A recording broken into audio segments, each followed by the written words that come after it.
ईश्वरो न गृह्णातु ज्ञानं वार्तिकमुत्तमम् अधीहि भगवो ब्रह्म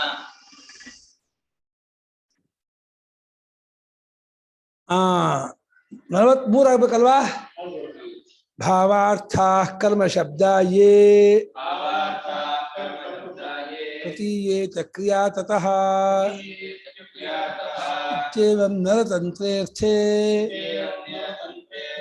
ज्ञेया द्वादशलक्षणी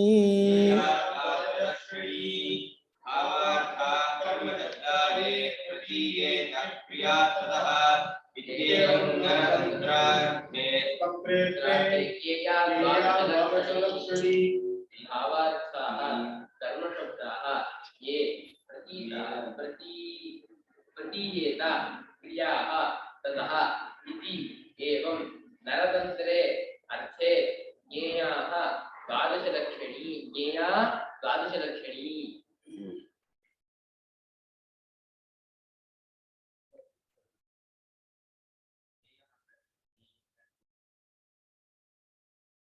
ಇಲ್ಲಿ ಯಜೇತ ಜುಹುಯ ದಗ್ಜಾತ್ ಇದೇ ಕರ್ಮ ಶಬ್ದಗಳು ಕ್ರಿಯಾ ಶಬ್ದಗಳು ಅಂತ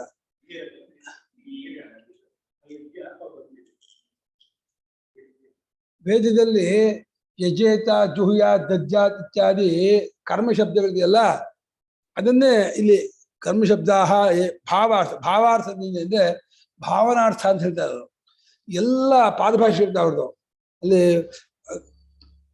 ಕ್ರಿಯಾ ಭಾವನಾ ಶಬ್ದ ಭಾವನಾ ಅಂತ ಹೇಳ್ತಾರೆ ವಸ್ತು ಭಾವನಾ ಶಬ್ದ ಭಾವನಾ ಅಂತ ಅಂದ್ರೆ ಕಿಂಕೇನ ಕಥಂ ಅನ್ನೋದಿದೆಯಲ್ಲ ಅದು ಶಬ್ದ ಭಾವನೆ ಕ್ರಿಯಾಕಾರಕವಲ್ಲ ಅರ್ಥಭಾವನ ಕರ್ಮ ಭಾವನಾ ಅರ್ಥಭಾವನ ಅಂತಾರೆ ಯಾವ ಕರ್ಮ ಭಾವಾರ್ಥವಾಗಿರುವ ಕರ್ಮ ಶಬ್ದಗಳು ಏನಿದೆ ಭಾವಾರ್ಥ ಅಂತಂದ್ರೆ ಕರ್ಮಗಳಲ್ಲಿ ತೊಡಗಿಸುವಂತಹ ವೇದ ಶಬ್ದಗಳು ಏನಿದೆ ಅಂತ ಯಾಗ ಶಬ್ದಗಳು ಕರ್ಮದಲ್ಲಿ ತೊಡಗಿಸುವಂತಹ ಶಬ್ದಗಳು ಏನಿದೆ ತತಃ ಕ್ರಿಯಾ ಪ್ರತೀಯೇತ ಅವುಗಳನ್ನು ಕ್ರಿಯೆಯು ತೋರುತ್ತದೆ ಆದರೆ ಅದು ನರತಂತ್ರ ಅರ್ಥೇ ಜ್ಞೇಯ ಪುರುಷತಂತ್ರವಾಗಿರ್ತಕ್ಕಂಥ ವಿಷಯದಲ್ಲಿಯೇ ಆ ಶಬ್ದಗಳು ತಿಳ್ಕೋಬೇಕೆ ಹೊರತು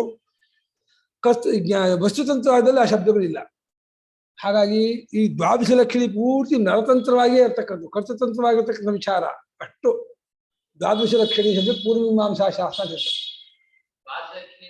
ದ್ವಾದಶ ಲಕ್ಷಣಿಯಿಂದ 12 ಅಧ್ಯಾಯ ಇರತಕ್ಕಂತಹ ಪೂರ್ವಮೀಮಾಂಸಾ ಶಾಸ್ತ್ರ ದ್ವಾದಶ ಲಕ್ಷಣಿ ಅಂತ ಒಂದೊಂದು ಅಧ್ಯಾಯಕ್ಕೂ ಲಕ್ಷಣ ಕೊಟ್ಟಿದ್ದಾರೆ ಪ್ರಥಮ ಅಧ್ಯಾಯ ಈ ಲಕ್ಷಣ ಎರಡನೇ ಅಧ್ಯಾಯದ ಈ ಲಕ್ಷಣ ಮೂರನೇ ಅಧ್ಯಾಯ ಈ ಲಕ್ಷಣ ಅಂತೇಳಿ ಇವು ಟಿಪ್ಪಣಿ ಇದು ಕೊಟ್ಟಿದ್ದಾರೆ ಈ ವಾಂದಿಗಿಗಳು ಶ್ಲೋಕಕ್ಕೆ ಅರ್ಥ ಬಿಟ್ಟು ಇನ್ನೆಲ್ಲ ಬರೆದಿದ್ದಾರೆ ಶ್ಲೋಕಕ್ಕೆ ಅರ್ಥ ಏನು ಆ ಅರ್ಥ ಕೊಟ್ಟಿಲ್ಲ ಏನು ಆ ಪೂರ್ಣಿಮಾಂಸ ತಮ್ಗೆ ಏನು ಗೊತ್ತಿದೆಯೋ ಅದಷ್ಟನ್ನು ಬರ್ಕೊಂಡು ಹೋಗಿದ್ದಾರೆ ಶ್ಲೋಕಾರ್ಥ ಮಾತ್ರ ಬಂದಿಲ್ಲ ಕೇವಲ ಭಾವಾರ್ಥ ಶಬ್ದ ಭಾವೋ ಭವನಂ ಇತ್ಯಾದಯ ನತು ನಿಯೋಗವಾಚಿನಃ ಅಂತದ್ದು ನಿಯೋಗವನ್ನು ಹೇಳುವಂತಹ ಭಾಷೆಗಳು ಸಂತಿ ಕೇವಲ ಕರ್ಮಶಬ್ದ ಯಾಗ ದಾನ ಇತ್ಯಾದಿ ನಿಯೋಗವಾಚಿನಃ ಏತು ಭಾವಶಬ್ದಾರ್ಥಾ ಕರ್ಮಶಬ್ದಾ ಯಜೇತೆ ಇತ್ಯಾದಯ ತೇಭ್ಯ ಕ್ರಿಯಾಶಬ್ದಿತಾ ಸಾಧ್ಯೀಕರೂಪೋ ನಿಯೋಗೋ ಗಮ್ಯತೆ ಭಾವಶಬ್ದವಾದ ಭಾವರೂಪವಾದ ಶಬ್ದಗಳು ಯಾವುದಿದೆಯೋ ಕರ್ಮಶಬ್ದವಾದಗಳು ಯಾವುದಿದೆಯೋ ಅವುಗಳೆಲ್ಲವೂ ಕೂಡ ಕ್ರಿಯೆಯನ್ನು ಹೇಳ್ತಕ್ಕಂತಹ ಶಬ್ದಗಳು ಅದನ್ನು ಕ್ರಿಯೆ ತೋರುತ್ತದೆ ಅಂತ ಅರ್ಥ ಭಾವಶಬ್ದಾರ್ಥ ಕ್ರಿಯಾಶಬ್ದಾರ್ಥ ಅಂತ ಹೇಳ್ತಾರ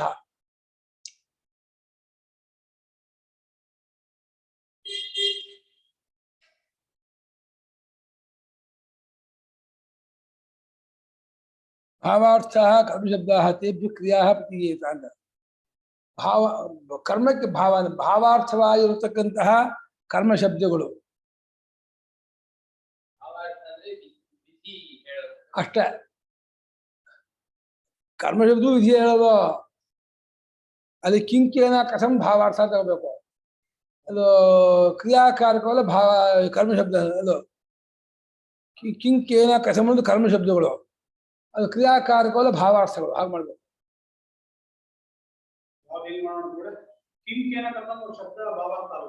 ಅಲ್ಲ ಕಿಂಕೇನ ಕಥಂ ಅನ್ನೋದು ಶಬ್ದಾರ್ಥಗಳು ಆಮೇಲೆ ಕ್ರಿಯಾಕಾರಕವಲ್ಲ ಭಾವಾರ್ಥ ಅದರಿಂದ ಯಾವ ಕ್ರಿಯೆ ತೋರು ಬರುತ್ತದೆ ಕ್ರಿಯಾಕಾರಕದಿಂದಲೂ ಅದು ಕಾರಕ ಫಲಗಳಿಂದಲೂ ಕ್ರಿಯೆ ತೋರುತ್ತೆ ಸ್ವರ್ಗ ಕಾಮೋ ಯಜೇತ ಯಜೇತ ಅನ್ನೋದು ಭಾವಾರ್ಥ ಕಿಂಕೇನ ಅನ್ನೋದು ಕರ್ಮ ಶಬ್ದಾರ್ಥ ಮನಸ್ಸಿಗೆ ಸಂಬಂಧ ಪಟ್ಟಿದ್ದು ಎರಡೂ ಬಾಹ್ಯವೇ ಅವರ ಪ್ರಕಾರ. ಸುಮ್ಮನೆ ಪಾರಿಭಾಷೆ ಶಬ್ದಗಳು ಕನ್ಫ್ಯೂಸ್ ಮಾಡ್ತಾರೆ ಅವರು. ಅವರು ಆ ಮೀಮಾಂಸೆಗಳು ಅದೇ ಅನವಶ್ಯಕವಾದಂತಹ ಪಾರಿಭಾಷೆ ಶಬ್ದಗಳನ್ನು ಹಾಕಿ ಸುಮ್ಮನೆ ಕನ್ಫ್ಯೂಸ್ ಮಾಡ್ತಾರೆ. ಒಂದೇ ಇದ್ರಲ್ಲಿ ಹೇಳೋದು ಒಟ್ಟು ಕ್ರಿಯಾವಾಚಕ ಶಬ್ದಗಳು ಮುಂದೆ ಸಾಕಾಗಿದೆ. ಅದರಲ್ಲಿ ಏನು ಭಾವ ಶಬ್ದ ಕರ್ಮ ಇಲ್ಲ. ಕರ್ಮವನ್ನು ಹೇಳುವಂತಹ ಪದಾರ್ಥ ಹೇಳಿ, ಕ್ರಿಯೆ ಹೇಳಿ. ಪದಾರ್ಥವನ್ನು ಹೇಳುವ ಶಬ್ದಗಳು ಭಾವ ಅಂದ್ರೆ ಪದಾರ್ಥ ಅಂತ. ಪದಾರ್ಥವನ್ನು ಹೇಳುವ ಶಬ್ದಗಳು, ಕ್ರಿಯೆಯನ್ನು ಹೇಳುವ ಶಬ್ದಗಳು ಅಂತ ಏನು ಬರುತ್ತೆ. ಅದಕ್ಕೆ ಇವಾಗ ತುಪ್ಪ ಹೇಳುತ್ತೆ, ಅದು ಭಾವ ಶಬ್ದಾರ್ಥ. ತುಪ್ಪ ಹೇಳುತ್ತೆ. ಆಡು ಹೇಳುತ್ತೆ, ಆಡು ಬಗ್ಗೆ ಹೇಳುತ್ತೆ. ಆಡು ಯಾವ ಪದ ಭಾವಾರ್ಥ. ಯಾತಕ್ಕೆ?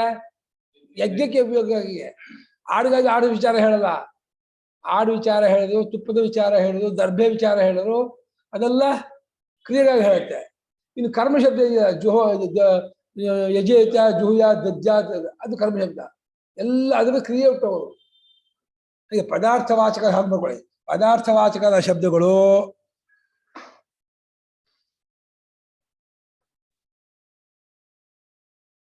ಇದು ಕರ್ಮವಾಚಕ ಶಬ್ದಗಳು, ವ್ಯಾಪಾರವಾಚಕ ಕ್ರಿಯಾವಾಚಕ ಶಬ್ದಗಳು, ವಾಚಕ ಶಬ್ದಗಳು ಅಂತ ಯಾವುವೋ ಯೇ ಶಬ್ದಾಹ ಸಂತೀತ.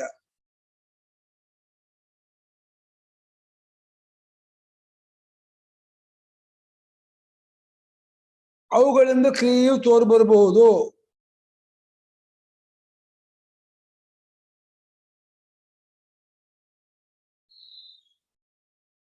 ಪದಾರ್ಥ ಅಂದ್ಕೊಳ್ಳೇನೆ ಆಜ್ಯ ಪಶು ದರ್ಭಾದಿ ವಿಷಯ ಮಾಡಬೇಕು. ಆಜ್ಯ ಪಶು ದರ್ಭಾದಿ ಪದಾರ್ಥ ಶಬ್ದ ಪದಾರ್ಥ ವಿಷಯ. ಈ ಜುಹುಯಾತ್ ಯಜೇತ ಜುಹುಯಾತ್ ಕರ್ತವ್ಯಮಿತ್ಯಾದಿ ಕರ್ಮ ಶಬ್ದ ತೋರ್ ಬರುತ್ತದೆಯೋ ಅದರಿಂದ ಕ್ರಿಯೆ ತೋರ್ ಬರಬಹುದು. ಇದು ಈ ರೀತಿಯಾಗಿ ವಿಚಾರವು ಇತ್ಯೇವಂ ಪ್ರಕಾರ ದ್ವಾದಶ ಲಕ್ಷಣದಲ್ಲಿ ಅಂದ್ರೆ ಪೂರ್ವಮೀಮಾಂಸಾ ಶಾಸ್ತ್ರದಲ್ಲಿ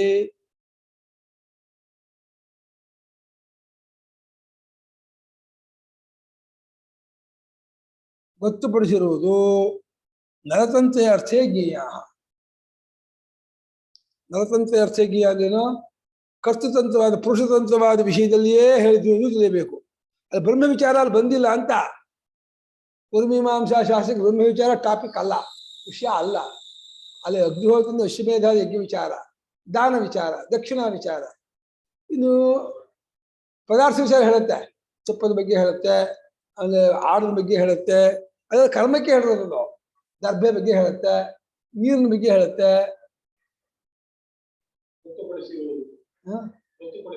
ಅದು ಕರ್ತೃತಂತ್ರವಾದ ವಿಷಯದಲ್ಲಿಯೇ ಇರ್ತಕ್ಕದ್ದು ಎಂದು ತಿಳಿಯಬೇಕು. ಅವುಗಳನ್ನ ಕರ್ತೃತಂತ್ರವಾದ ವಿಷಯದಲ್ಲಿಯೇ ಅವುಗಳನ್ನು ಹೇಳಿದ್ದು ಎಂದು ತಿಳಿಯಬೇಕು.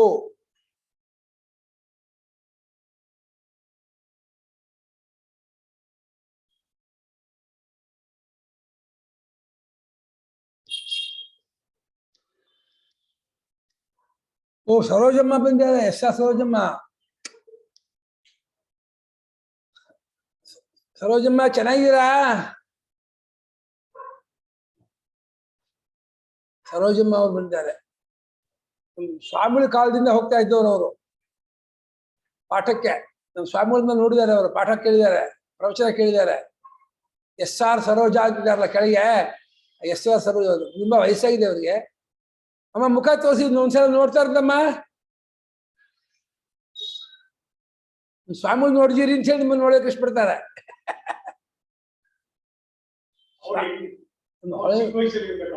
ತುಂಬಾ ಚಿಕ್ಕವರು ಅವಾಗ. ಈಗ ಅವರು 83 ಕೀ ಕೇಳಿಸ್ತಾ ಇದೆಯಲ್ಲ, ಅದು ಗೊತ್ತಿಲ್ಲ ನನಗೆ. ಯಾಕೆಂದ್ರೆ ವಯಸ್ಸಾಗಿರೋದ್ರಿಂದ ಫಂಡ್ ಆಗಿದೆ. ಏನ್ ಮಾಡ್ತಾರೆ?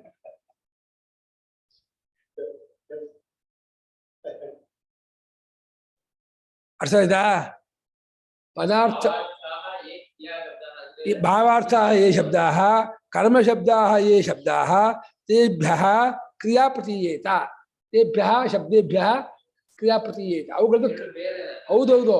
ವಿಧಿಯನ್ನು ಹೇಳುವ ಕರ್ಮ ಶಬ್ದಗಳಿಂದ, ವಿಧಿಯನ್ನು ಹೇಳುವ ವಿಧಿಯನ್ನು ವಾಕ್ಯಗಳಿಂದ, ವಿಧಿಸುವ ಕರ್ಮ ವಾಕ್ಯಗಳಿಂದ ಅಂತ ಅದಲ್ಲ ಜುಹು ಯಜೇತ ಜುಹುಯ ಕರ್ತವ್ಯಂ ಇತ್ಯಾದಿ ಎಲ್ಲ ಕರ್ಮ ಶಬ್ದಗಳು. ಅವೆಲ್ಲ ಭಾವಾರ್ಥ ಅದು. ಪದಾರ್ಥಗಳೆಲ್ಲ ಭಾವಾರ್ಥಗಳು. ತುಪ್ಪ, ಆಡು, ದರ್ಬೆ, ನೀರು ಎಲ್ಲ ಭಾವಾರ್ಥ ಆಗುತ್ತೆ. ಅದು ಭಾವಾರ್ಥಕ್ಕೆ ಇನ್ನೊಂದು ಅರ್ಥ ಮಾಡ್ತಾರೆ. ಭಾವಾರ್ಥ ಅಂದ್ರೆ ಅದು ಶಬ್ದ ಭಾವನಾ, ಕ್ರಿಯಾಭಾವನಾ ಅಂತ. ಅಂದ್ರೆ ಸ್ವರ್ಗಕಾಮೋ ಯಜೇತ ಅಂದ್ರೆ ಸ್ವರ್ಗೋತ್ಪತ್ತ್ಯರ್ಥಂ ಅನುಕೂಲ ವ್ಯಾಪಾರ ಭಾವಾರ್ಥ ಅಂತಾರೆ ಅವರು. ಸ್ವರ್ಗೋತ್ಪತ್ತಿಗಾಗಿ ಇವನು ಯಜ್ಞ ಮಾಡಿ ಯಜೇತ ಅನ್ನೋ ವಾಕ್ಯದಿಂದ ಸ್ವರ್ಗೋತ್ಪತ್ತಿಗಾಗಿ ಮಾಡುವ ಅದಕ್ಕೆ ಅನುಕೂಲವಾದ ಮನಸ್ಸಿನ ವ್ಯಾಪಾರ ಇದೆಯಲ್ಲ, ಅದನ್ನು ಭಾವಾರ್ಥ ಅಂತ ಅವ್ರು ಹೇಳೋದು. ತುಂಬಾ ಕಷ್ಟ ಅದು, ಅದಕ್ಕೆ ನಾನು ಅದನ್ನು ಬಿಟ್ಬಿಟ್ಟೆ. ಅಷ್ಟೆಲ್ಲ ರಗಳೆ ಬೇಡ, ಸಿಂಪಲ್ ಆಗಿ ಇಟ್ಕೊಳ್ಳಿ. ಭಾವ ಅಂದ್ರೆ ಪದಾರ್ಥ. ಪದಾರ್ಥವನ್ನು ಹೇಳುವಂತಹ ಶಬ್ದಗಳು ವೇದದಲ್ಲಿ ಏನೇನಿದೆ ಅಂದ್ರೆ ಕರ್ಮಕಾಂಡ ವೇದದಲ್ಲಿ ಏನಿದೆ, ಕ್ರಿಯಾಭಾಷಿಕವಾದ ಪದಗಳು ಏನೇನಿದೆ ಅದು ಭಾವ, ಅದು ಕ್ರಿಯಾಭಾವ ಶಬ್ದ,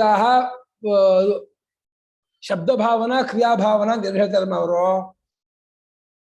ಶಾಬ್ದಿಕ ಭಾವನಾ ಮತ್ತು ಕ್ರಿಯಾಭಾವನಾ ಅಂತ ಹೇಳ್ತಾರೆ. ಇದು ಯಜೇತ ಜುಹುಯಾತ್ ಕರ್ತವ್ಯಂ ಕುರ್ಯಾತ್ ಸ್ಯಾತ್ ಅದೆಲ್ಲ ಕ್ರಿಯಾಭಾವನಾ. ಇನ್ನು ಸ್ವರ್ಗಕಾಮನಾದವನು ಪುತ್ರಕಾಮನ ಇತ್ಯಾದಿ ಭಾವ. ಅದಕ್ಕೆ ಅನುಕೂಲ ವ್ಯಾಪಾರ, ಸುತ್ತ ವ್ಯಾಪಾರ ಇದೆಯಲ್ಲ ಮನಸ್ಸಿನಲ್ಲಿ, ಅದಕ್ಕೆ ಅನುಕೂಲವಂತ ವ್ಯಾಪಾರ ಇದೆಯಲ್ಲ, ಅದು ಭಾವ, ಅದು ಭಾವಶಬ್ದಗಳಂತೆ. ಅವರು ಪಾರಿಭಾಷಿಕ ಇಟ್ಕೊಂಡಿದ್ದಾರೆ ಅವರು. ಸುಮ್ಮನೆ ಅದನ್ನು ರಗಳೆ ಅಷ್ಟೆಲ್ಲ ಹೋದೆ. ನಾವು ಇಷ್ಟು ಇಟ್ಕೊಂಡ್ರೆ ಸಾಕು. ಭಾವ ಅಂದ್ರೆ ಪದಾರ್ಥವನ್ನು ಹೇಳುವ ಶಬ್ದಗಳು ಏನಿದೆ ಕರ್ಮಕಾಂಡದಲ್ಲಿ, ಕ್ರಿಯಾಭಾಷೆ ಶಬ್ದಗಳು ಏನಿದೆ ಅದರಿಂದ ಕ್ರಿಯೆ ತೋರಿ ಬರುತ್ತೆ. ಅದರ ಉದ್ದೇಶ ಇವಾಗ ಹಿರಣ್ಯ ವಿಚಾರ ಹೇಳುತ್ತೆ. ಪವಿತ್ರಂ ವೈ ಹಿರಣ್ಯಂ ಪುನಾತ್ಯವೈನಂ ಅಂತ. ಯಾಕೆ ಚಿನ್ನ ಪವಿತ್ರ ವಸತಿ ಅಂತ ಹೇಳ್ಬೇಕು, ಚಿನ್ನ ಪವಿತ್ರ ಅಂತ ಯಾಕೆ ಹೇಳ್ಬೇಕು ಅಂತ ಕೇಳಿದ್ರೆ, ಚಿನ್ನದ ಆ ಕ್ರಿಯೆಯನ್ನು ತಗೋಬೇಕನ್ನ, ಆ ದಕ್ಷಿಣೆ ಕೊಡಬೇಕು ಅಂತೋ ಅದು ಇಡಬೇಕು ಅಂತೋ ಅಲ್ಲ ಉತ್ಪನ್ನ ಬೇರೆ. ಇದರಲ್ಲಿ ಮಹಾವೀರ ಮೇಲೆ ಚಿನ್ನ ಇಡ್ತಾರೆ. ಹಿರಣ್ಯಮಧಿನಿದಧಾತಿ ಅಮುಷ್ಯ ಅನತಿದಾಹಾಯ. ಸ್ವರ್ಗಲೋಕ ಸುಟ್ಟೋಗದೆ ಇನ್ನೊಪ್ಪವಾಗಿ ಮಹಾವೀರ ಮೇಲೆ ಚಿನ್ನದ ಒಂದು ತಗಡು ಇಡಬೇಕು, ಕೆಳಗಡೆ ಒಂದು ಇಡಬೇಕು. ಅಸ್ಯ ಅನತಿದಾಹಾಯ ಅದೆರಡು ದೂರಿಗೆ ಹೋಗ್ಬೇಕು.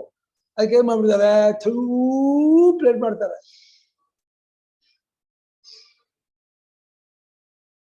ಮಾಡ್ತಾರೆ.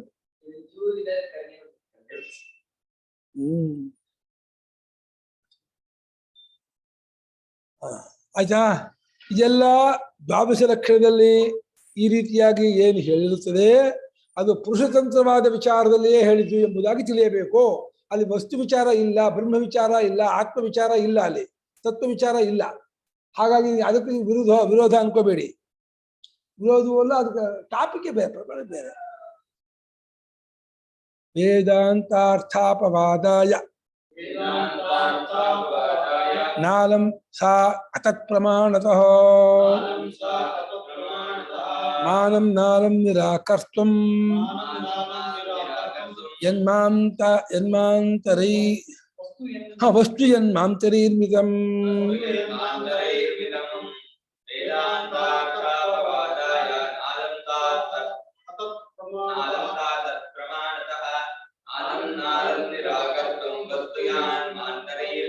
ಯಾನ್ ವಸ್ತು ಯನ್ ತಪ್ಪು ಓದೋದ್ರಲ್ಲಿ ಅಗ್ರೇಸರ್ ಸುಮಂತ ಇದಲ್ಲ, ತಪ್ಪು ಓದೋದು ಎಕ್ಸ್ಪರ್ಟ್ ಅವರು. ಅಷ್ಟು ಯಾನ್ ಅಂತ ಓದ್ಬಿಡ್ತಾನೆ. ಏನ್ ಯಾನಿದೆ ಯಾಕೆ ಯಾನ್ ಓದ್ದೆ ಕಣ್ ಕಾಡ್ಲಿಲ್ಲ, ಹಿಂಗಾಯ್ತು.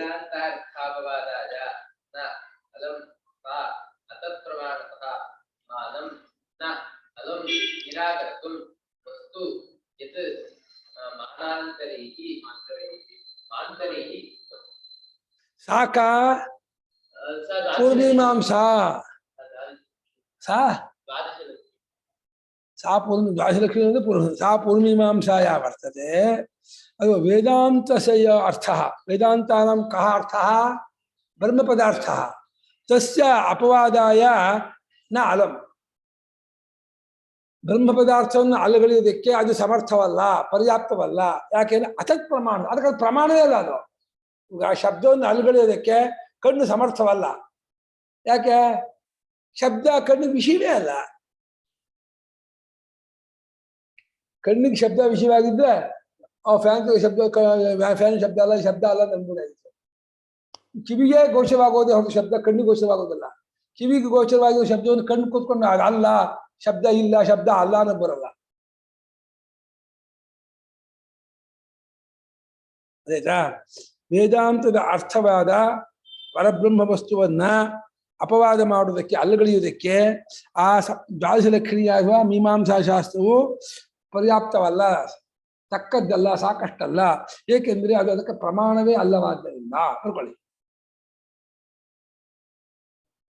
ವೇದಾಂತದ ಅರ್ಥವಾದ ಪರಬ್ರಹ್ಮ ವಸ್ತುವನ್ನ ಬ್ರಹ್ಮಾತ್ಮತ್ವ ವಸ್ತು ಬ್ರಹ್ಮಾತ್ಮತ್ವವನ್ನ ನೋಡ್ಕೊಬಿಡಿ. ವೇದಾಂತದ ವಿಷಯವಾದ ಬ್ರಹ್ಮಾತ್ಮತ್ವ ವಸ್ತುವನ್ನ ಅಲ್ಲಗಳೆಯುವುದಕ್ಕೆ ಅದು ತಕ್ಕದ್ದ, ಪರ್ಯಾಪ್ತವಲ್ಲ, ಸಾಕಷ್ಟಲ್ಲ, ಅದು ಸಮರ್ಥವಲ್ಲ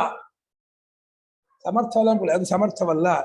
ಏಕೆಂದರೆ ಅದರ ವಿಷಯಕ್ಕೆ ಇದು ಪ್ರಮಾಣವೇ ಅಲ್ಲವಾದ್ದರಿಂದ. ಈಗ ಅದು ಗೊತ್ತೇ ಇಲ್ಲ, ಈ ಕರ್ಮಕಾಂಡ ಬ್ರಹ್ಮ ವಿಚಾರ ಗೊತ್ತೇ ಇಲ್ಲ.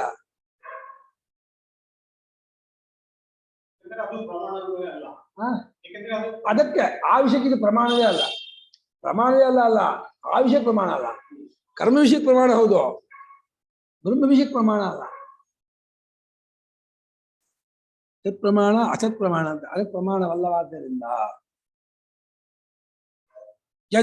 ಯಾವ ವಸ್ತುವು ಬೇರೊಂದು ಪ್ರಮಾಣದಿಂದ ತಿಳಿದು ಬಂದಿದೆಯೋ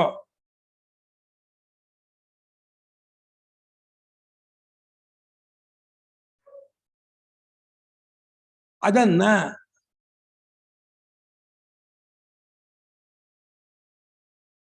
ಇನ್ನೊಂದು ಪ್ರಮಾಣವು ನಿರಾಕರಣೆ ಮಾಡುವುದು ಸಮರ್ಥವಲ್ಲ. ಅನುಭವದಿಂದ ಗೊತ್ತಾಗಿರೋ ಆತ್ಮವಸ್ತುವನ್ನ ಪ್ರತ್ಯಕ್ಷಾದಿಗಳಾಗಲಿ ಕರ್ಮಕಾಂಡವಾಗಲಿ ಅಲಗಳಕ್ಕಾಗಲ್ಲ. ಅನುಭವದಿಂದ ಇದಂ ಸರ್ವ ನಿಯಮಾತ್ಮ ಅನುಭವ ಗೊತ್ತಾಗೋದು. ಅದನ್ನ ಅಗ್ನಿಹೋತ್ರ ವಾಕ್ಯ ಇದೆ, ಸ್ವರ್ಗ ಕಾಮ ವಿಜೇತ ವಾಕ್ಯ ಇದೆ, ಹಾಗೆ ಇದೆಲ್ಲ ಬ್ರಹ್ಮ ಬಿಡುತ್ತೆ, ಸ್ವರ್ಗ ಇರಬೇಕು, ನೀವು ಹೋಗೋನಾಗಿರ್ಬೇಕು, ಭೋಗ ಇರಬೇಕು ಅಂತ ಹಂಗೆ ಮಾಡಬಾರಲ್ಲ. ಯಾವ ಪರಬ್ರಹ್ಮ ವಸ್ತುವು ಅನುಭವ ಪ್ರಮಾಣದಿಂದ ಅಥವಾ ಪುರುಷ ಪ್ರಮಾಣದಿಂದ ತಿಳಿದು ಬಂದಿದೆಯೋ ಅದನ್ನ ಕರ್ಮಕಾಂಡ ಪ್ರಮಾಣದಿಂದಲಾಗಲಿ ಪ್ರತ್ಯಕ್ಷ ಪ್ರಮಾಣದಿಂದಲಾಗಲಿ ನಿರಾಕರಣೆ ಮಾಡೋಕ್ಕಾಗಲ್ಲ, ಅಪೋಸ್ ಮಾಡೋಕ್ಕಾಗಲ್ಲ, ರಿಜೆಕ್ಟ್ ಮಾಡೋಕ್ಕಾಗಲ್ಲ. Can't reject it, dispose it, ಎದಕ್ಕಾಗಲ್ಲ. ರಿಜೆಕ್ಟ್ ನೆಗೆಷನ್ ಮಾಡೋದು. ಅರ್ಥ ಜನ ಬೇರೆ ಅರ್ಥ ತಗೋಬೇಕು. ಕಿರಣ್ ಸರಿ ಆಯ್ತು ಅರ್ಥ? ಏನು ಹೇಳೋದಿಲ್ಲ, ಸುಮ್ಮನೆ ಬಿಡಿದಾರೆ. ಗುರುಗಳೇ ಎಲ್ಲ ಕರೆಕ್ಟ್ ಆಗಿದೆ ಗುರುಗಳೇ. ಕರೆಕ್ಟ್ ಆಗಿದೆಯಾ? ಮುಂದಕ್ಕೆ ಹೋಗೋಣ. ಖಂಡಿತ. ಓಕೆಪ್ಪ. ಎಕ್ಸಾಂಪಲ್ ಕೊಡಲ್ಲ ಗುರುಗಳೇ. ಶಬ್ದ ನಾಯಂ ಶಬ್ದ ಕುತೋ ರೂಪಂ ಚಕ್ಷು ರೂಪಂ ಪಶ್ಯಾಮಿ ಚಕ್ಷುಷಾ. ನಾಯಂ ಶಬ್ದ ರೂಪ ಕುತಃ ರೂಪಂ ಪಶ್ಯಾಮಿ ಚಕ್ಷುಷಾ. ಕಣ್ಣಿನಿಂದ ರೂಪಂ ಕಾಣ್ತಾ ಇದ್ದೀನಿ, ಆದಿನ ಇದು ಶಬ್ದವಲ್ಲ ಅಂದ್ಬಿಟ್ರೆ ಕಣ್ಣಿಂದ ರೂಪ ಕಂಡ್ಮೇಲೆ ಈ ಶಬ್ದ ಕಣ್ಣು ಕಾಣ್ಬೇಕನ? ಒಳ್ಳೆ ಅದು ಕಣ್ಣಿನ ರೂಪ ಕಾಣ್ತೀನಿ, ಆದಿನ ಇದು ಶಬ್ದ ಅಲ್ಲ ಅಂತ ಕಣ್ಣಿಗೆ ಹೇಳಕ್ ಅಧಿಕಾರ ಇಲ್ಲಪ್ಪ. ಅದು ಓದ್ತಾ ಇದ್ದ ಮುಗಿಯಲ್ಲ ಅದು. ಇದರಲ್ಲೂ ಅಷ್ಟೇ. ಅಯ್ಯೋ ಅಯ್ಯೋ. ಆಮೇಲೆ ಈ ಒಂದು ತಮಾಷೆ ಏನಂದ್ರೆ ಈ ವ್ಯಾಖ್ಯಾನಕಾರದ್ದು ಶ್ಲೋಕಾರ್ಥ ಅಥವಾ ಗೌಣವೇ ಅವರಿಗೆ. ಶ್ಲೋಕಾರ್ಥ ಹೇಳೋಲ್ಲ ಅಂತಲ್ಲ, ಶ್ಲೋಕಾರ್ಥ ಇಟ್ಕೊಂಡು ತಮ್ಮ ಇದನ್ನು ಪಾಂಡಿತ್ಯ ಚಚ್ಚಿ ಬಿಡ್ತಾರೆ, ತಮಗೆ ಗೊತ್ತಿರೋದ್ರೆ ಚಚ್ಚಿ ಬಿಡ್ತಾರೆ. ಇಡೀ ಆ ದ್ವಾದಶ ಲಕ್ಷಣಗಳು ಏನಿದೆ ಅಂತ ಹೇಳಿ ಬೆಳೆದಿದ್ದಾರಮ್ಮ.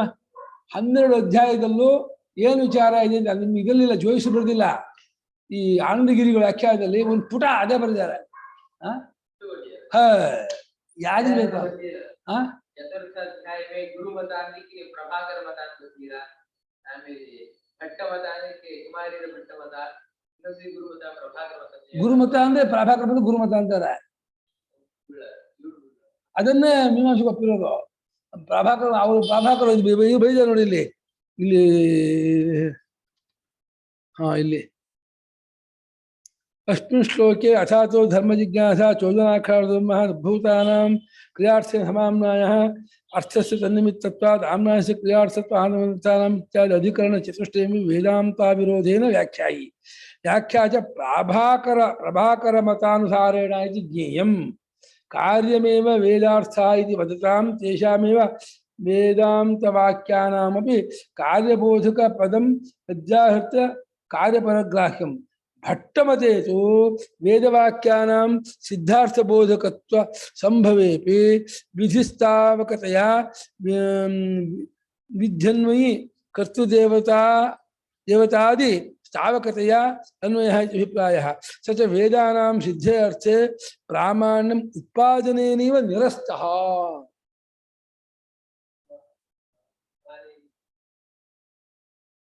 ಕುಮಾರ ಭಟ್ಟ ಮತವನ್ನ ಅವ್ರು ಕುಮಾರ ಭಟ್ರು ನಿರೀಶ್ವರವಾದಿಗಳು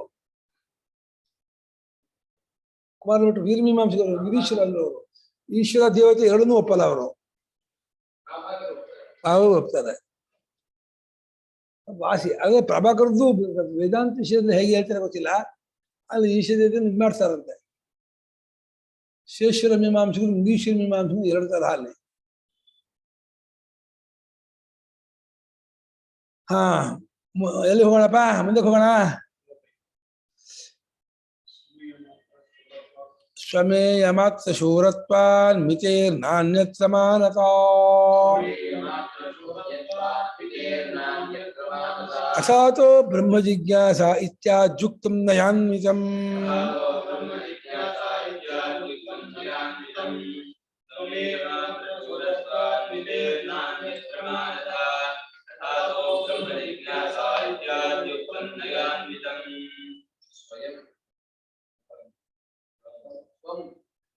ಎಲ್ಲ ಸೊಮ್ಮೆಲಿದೆಯಾ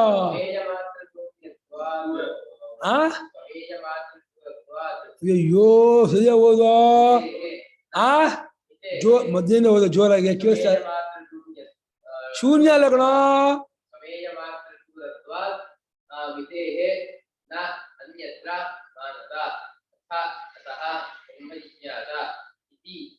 ಇತ್ಯಾದಿ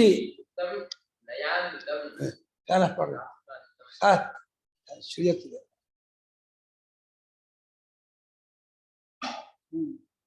ನೀ ಹಾಕೊಳ್ಳಿ ನಿಮ್ಗಿಲ್ಲ ನಿಮ್ಗಿಲ್ಲ ನಂಗೆ ಬೇಡ ಅದಿದ್ದು ನಂಗೆ ತೊಂದಿಲ್ಲ ಇದು ಬೇಡ ಅಷ್ಟಾಗಿ ಬರಲ್ಲ ಅದು ನಿಮ್ಗೆ ಹಾಕೊಳ್ಳಿ ಸಾ ಅದಿದ್ದ ಹಾ ಆಯ್ತಾ ಸ್ವವಿಷಯ ಶೂರಾಣಿ ಪ್ರಮಾಣಾನಿ ಶಂಕರಾಚಾರ್ಯ ಬರೆದಿದ್ದಾರೆ ಇದರಲ್ಲಿ ಅದನ್ನ ಹೇಳ್ತಾ ಇದ್ದಾರೆ ಪ್ರಮಾಣಗಳು ಸ್ವಮೇಯ ಮಾತ್ರ ತಮ್ಮ ಮೇಕ್ಷೇತ್ರದಲ್ಲಿ ಶೂರರು ಅವರು ಶೂರರು ಅಂದ್ರೆ ಧೀರರು ಅದನ್ನು ತೋರಿಸ್ಕೊಳ್ಳೋದು ಇಲ್ಲದ ಪ್ರಮಾಣ ಆಗಲ್ಲ ಅದು ಕಿವಿ ಶಬ್ದದ ವಿಷಯ ಶೂರ ಅದು ಶಬ್ದ ವಿಷಯದಲ್ಲಿ ಶೂರ ಆಗದೆ ಹೋದ್ರೆ ಕಿವಿ ಅಂತ ಪ್ರಮಾಣ ಆಗತ್ತೆ ರೂಪದ ವಿಷಯದಲ್ಲಿ ಕಣ್ಣು ಶೂರ ತನಗೆ ಮೇಯವಾದ ಮೇಯ ಅಂದ್ರೆ ಆಬ್ಜೆಕ್ಟ್ ಗೋಚರವಾದ ವಿಷಯವಾದ ಫೀಲ್ಡ್ ಕ್ಷೇತ್ರದಲ್ಲಿ ಇದು ಶೂರವಾಗಿದೆ ಆಯಾಯ ಇಂದ್ರಿಯಗಳು ಆಯಾಯ ವಿಷಯದಲ್ಲಿ ಅವರು ಶೂರವಾಗಿದ್ದಾರೆ ಶೂರ ಅಂದ್ರೇನು ಎಲಿಜಿಬಿಲಿಟಿ ಇರೋರು ಫಿಟ್ಟು ಸಮರ್ಥರು ಕ್ವಾಲಿಫೈಡು ಭಾರಿ ಜೋರವರು ಪ್ರಮಾಣಗಳು ತಮ್ಮ ಮೇಯವಾಗಿರುವ ಜಾಗದಲ್ಲಿಯೇ ಶೂರವಾಗಿರುತ್ತಾರಾದ್ದರಿಂದ ಅಷ್ಟೇ ಇಲ್ಲ ಅನ್ಯತ್ರ ಮಾನತಾನ ಬೇರೆ ಕ್ಷೇತ್ರದಲ್ಲಿ ಅವ್ರಿಗೆ ಮಾನತ ಇಲ್ಲ ಪ್ರಮಾಣ ಇಲ್ಲ ಹೇಳ್ತಾರಲ್ಲ ರೂಪದ ವಿಷಯದಲ್ಲಿ ಕಣ್ಣು ಪ್ರಮಾಣ ಈ ಬಾಕಿ ವಿಷಯಕ್ಕೆ ತಟಸ್ಥ ಅದು ಶಬ್ದ ವಾಸನೆ ರುಚಿ ಸ್ಪರ್ಶ ನನ್ನಲ್ಲ ಕ್ಷೇತ್ರ ಅಲ್ಲ ಸುಮ್ಮನೆ ಇದ್ಬಿಡತ್ತೆ ಅವ್ರ ಮನೇಲಿ ಅವ್ರು ರಾಜ ಅಂತ ಅಂತಾರಲ್ಲಮ್ಮ ಅವ್ರವ್ರ ಮೇಲೆ ಅವ್ರ ರಾಜ ಅನ್ನೋ ಹಾಗೇನೆ ತಮ್ಮ ಫೀಲ್ಡ್ ಅವ್ರ ರಾಜರು ಪ್ರಮಾಣಗಳು ಹಾಗೆ ಶ್ರುತಿ ತನ್ನ ಕ್ಷೇತ್ರ ಕರ್ಮಕಾಂಡ ಕರ್ಮದ ಶೂರ ಉಪಾಸನಾ ಕಾಂಡ ಉಭಯ ಶೂರ ಜ್ಞಾನಕಾಂಡ ಜ್ಞಾನ ಹೇಳಿ ಅದಕ್ಕೆ ಕ್ಷೇತ್ರ ನೀನೇ ಕೈ ಹಾಕ್ತೀಯಾ ನಮ್ಮ ಡಾಕ್ಟರ್ ಬೈದ್ರು ಅವರು ಅದು ಇದಕ್ಕೆಲ್ಲಾಗ ಈ ಆಯುರ್ವೇದದವರು ಈ ರೀತಿ ಒಂದು ಇದಕ್ಕೆ ಔಷಧಿ ಕೊಡ್ತೀನಿ ಅಂತ ತಿಂತಿದ್ದಾರೆ ತಗೊಳ್ಳ ಈ ಡಾಕ್ಟರ್ ಹೆಂಗೆ ಕೇಳಿದ್ರು ಅಲೋಪತಿ ಹತ್ರ ಅವ್ರೇನು ಹೇಳಿದ್ರು ನೋಡಪ್ಪ ನನಗೆ ಆಯುರ್ವೇದ ಬಗ್ಗೆ ಪರಿಚಯ ಇಲ್ಲ ನನಗೆ ಅದ್ರ ಬಗ್ಗೆ ನಾನು ಓದಿಲ್ಲ ಕಲ್ತಿರೋದು ನಂಗೆ ಅದ್ರ ಬಗ್ಗೆ ಏನು ಗೊತ್ತಿಲ್ಲ ನಿನಗೆ ನಂಬಿಕೆ ಇದ್ದು ಹೋಗುತ್ತೆ ಅಂದ್ರೆ ತಗೋಬೇಕಾದ್ರೆ ನೀನು ತಗೋಬೇಡ ನಾನು ಅನ್ನಲ್ಲ ನನಗೆ ಅದ್ರ ನಂಬಿಕೆ ಇಲ್ಲ ನನಗೆ ಅದ್ರ ಬಗ್ಗೆ ನಂಬಿಕೆ ಇಲ್ಲ ಅಂತ ಅನ್ನಲ್ಲ ನಂಗೆ ಗೊತ್ತಿಲ್ಲ ಅಂತೀನಿ ನಾನು ಆಗ ನನ್ನ ಹತ್ರ ಅದ್ರ ಬಗ್ಗೆ ನೀನು ಕೇಳಿ ಅರ್ಥ ಇಲ್ಲ ನನಗೇನು ವಿರೋಧವೂ ಆಗೋಲ್ಲ ನೀ ಅದನ್ನ ತಗೊಳ್ಳೋದು ನಂಗೆ ವಿರೋಧವೂ ಆಗಲ್ಲ ಕೆಲವು ಜನ ತಗೋಬಾರ್ದು ಅಂತಾರೆ. ಇಲ್ಲ ಇಲ್ಲ ಇದಕ್ಕೆ ವಿರುದ್ಧ ಆಗುತ್ತೆ ತಗೋಬೇಡಿ ಅಂತಾರೆ. ಅವ್ರಿಂದ ನಂಗೆ ವಿರೋಧ ಇಲ್ಲಪ್ಪ, ನಮ್ ಕಷಾಯ ಮಾಡಿ ಮಾಡುತ್ತೆ, ನಿಂಗೆ ವಾಸಿ ಆಗುತ್ತೆ ಅಂತ ತಗೊಂಡ್ರು. ಹಾಗೂ ಇರ್ತಾರೆ, ಹೀಗೂ ಇರ್ತಾರೆ. ಕೆಲವು ಡಾಕ್ಟರ್ ತಗೋಬೇಡಿ ಅಂತಾರೆ, ಆಯುರ್ವೇದ ಮುಟ್ಲೇಬೇಡಿ ಅಂತಾರೆ. ಅದೇ ಕಸ ತುಂಬ್ತಿರೋದು ಅಂತ, ಕಸ ಅಂತಾರೆ ಅದನ್ನ. ಆ ಡಸ್ಟ್ಬಿನ್ಗೆ ಡಸ್ಟ್ಬಿನ್ ದೇಹ ಕಸ ತುಂಬಕ್ಕೆ ಕಣ್ಕಟ್ಟಿದಿಲ್ಲ ಅಂತ ಕೇಳುತ್ತೆ. ಅವು ಇವ್ರದನ್ನ ಬೈತಾರೆ, ಅದು ಡಸ್ಟ್ಬಿನ್ ಅಂತಾರೆ. ಡಸ್ಟ್ಬಿನ್ ತುಂಬ ಕಸ ಅಂತ ಇವ್ರನ್ನ. ಒಬ್ರಿಗೊಬ್ರು ಆಗಲ್ಲ.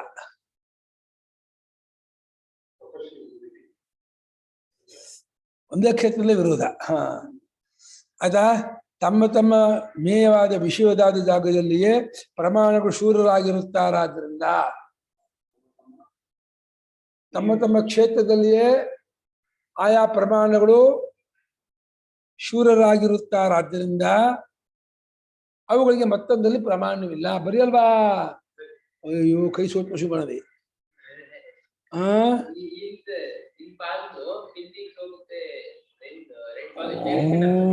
ಅಷ್ಟು ಬಾದ್ಮಿ ಸೇರಿಸ್ಕೋತ ಬಾರೆ. ಬರಿಯೋ ಹಂಗೆ ಬರ್ಕೋ. ಇದು ಅರ್ಥ ಆಗದಿದ್ರು ಏನ್ ತೊಂದರೆ, ಎಷ್ಟು ಅರ್ಥ ಹಾಕೊಟ್ರ ಪ್ರಮಾಣ ಬೇಕಿಲ್ಲ. ಮತ್ತೊಂದು ಕಡೆಯಲ್ಲಿ ಪ್ರಮಾಣವಾಗಿಲ್ಲ, ಅದು ಬೇಕಿಲ್ಲ ಅಲ್ಲ. ತಮ್ಮ ತಮ್ಮದಾಗದೆ ಪ್ರಮಾಣ, ಮತ್ತೊಂದಾಗದೆ ಪ್ರಮಾಣವಲ್ಲ. ಬೇಕಿಲ್ಲ ಅಲ್ಲ, ಮತ್ತೊಂದು ಕೈಲಿ ಅದು ಪ್ರಮಾಣವಲ್ಲ. ಅದು ಗಪ್ ಸುಮ್ಕಿರು, ನಿನ್ ಫೀಲ್ಡ್ ಎಲ್ಲ ಸುಮ್ಮನೆ ಮಾತಾಡಬೇಡ ಅಂತ ಬೈಬೇಕು ಅನ್ನ. ನಿಮ್ಗೆ ಗೊತ್ತಿಲ್ಲ ಯಾಕೆ ಮಾತಾಡ್ತೀರ ಬಗ್ಗೆ ಅಂತ. ಅದಕ್ಕಾಗಿಯೇ ಅಥಾತೋ ಬ್ರಹ್ಮ ಜಿಜ್ಞಾಸ ಎಂಬುದಾಗಿ ಇದೇ ಮೊದಲಾಗಿ ಯುಕ್ತಿ ಕೂಡಿಂದ ಇರತಕ್ಕಂತಹ ಶಾಸ್ತ್ರವನ್ನು ಹೇಳಿರುತ್ತದೆ.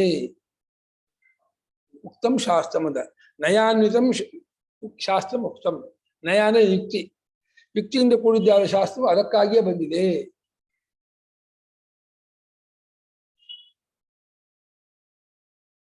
ಯುಕ್ತಿಪೇತ, ಯುಕ್ತ್ಯನ್ವಿತ, ಯುಕ್ತಿಯಿಂದ ಕೂಡಿದ್ದಾಗಿರುವ ಅಥಾತೋ ಬ್ರಹ್ಮ ಜಿಜ್ಞಾಸ ಎಂಬುದು ಇದೇ ಬದಲಾಗಿರ್ತಕ್ಕಂತಹ ಶಾಸ್ತ್ರವನ್ನು ಅದಕ್ಕಾಗಿಯೇ ಹೇಳಿರುತ್ತದೆ.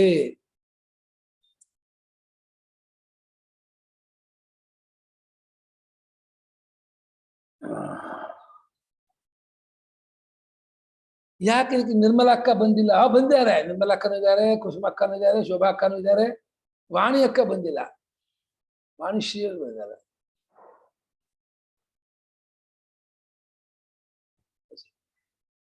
ಯಾಕೆ ವಾಣಿ ಮಗಳ ಮದುವೆ ಇದ್ರಲ್ಲಿ ಇದಾಗಿದ್ದಾರ, ಫುಲ್ಲು ಎಂಗೇಜ್ ಆಗಿದ್ದಾರ, ಮದುವೆ ಇದ್ರಲ್ಲಿ ಅವ್ರು ಬರ್ತಾನೆ ಇಲ್ವಲ್ಲ ವಾಣಿ. ಚಿಂತಾಮಣಿ ವಾಣಿ. ಅಥಾತೋ ಬ್ರಹ್ಮ ಜಿಜ್ಞಾಸ ಇತ್ಯಾದಿ ಇದೇ ಮೊದಲಾಗಿರ್ತಕ್ಕದ್ದಾದ ಶಾಸ್ತ್ರವು ಅದಕ್ಕಾಗಿ ಹೇಳಿರುತ್ತದೆ. ಯುಕ್ತಿಯುಕ್ತವಾದ ಶಾಸ್ತ್ರ ಅದಕ್ಕಾಗಿ ಬಂದಿದೆ. ಆಯ್ತಾ?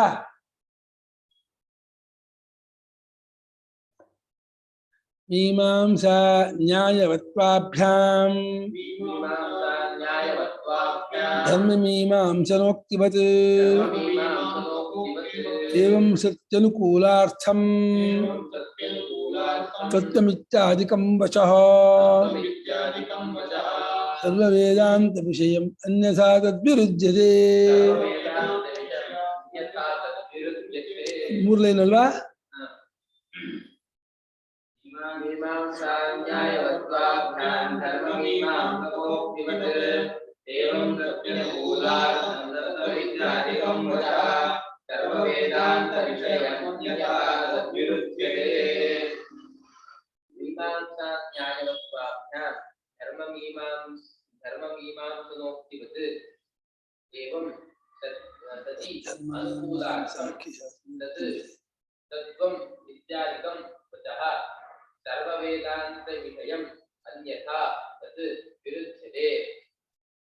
ಕರ್ಮ ವಿಚಾರವದ್ ಬ್ರಹ್ಮ ವಿಚಾರಸ್ಯಾಪಿ ನ್ಯಾಯವತ್ ಸತಿ ತದನುಗ್ರಾಹ್ಯಂ ತತ್ವಮಾಯ.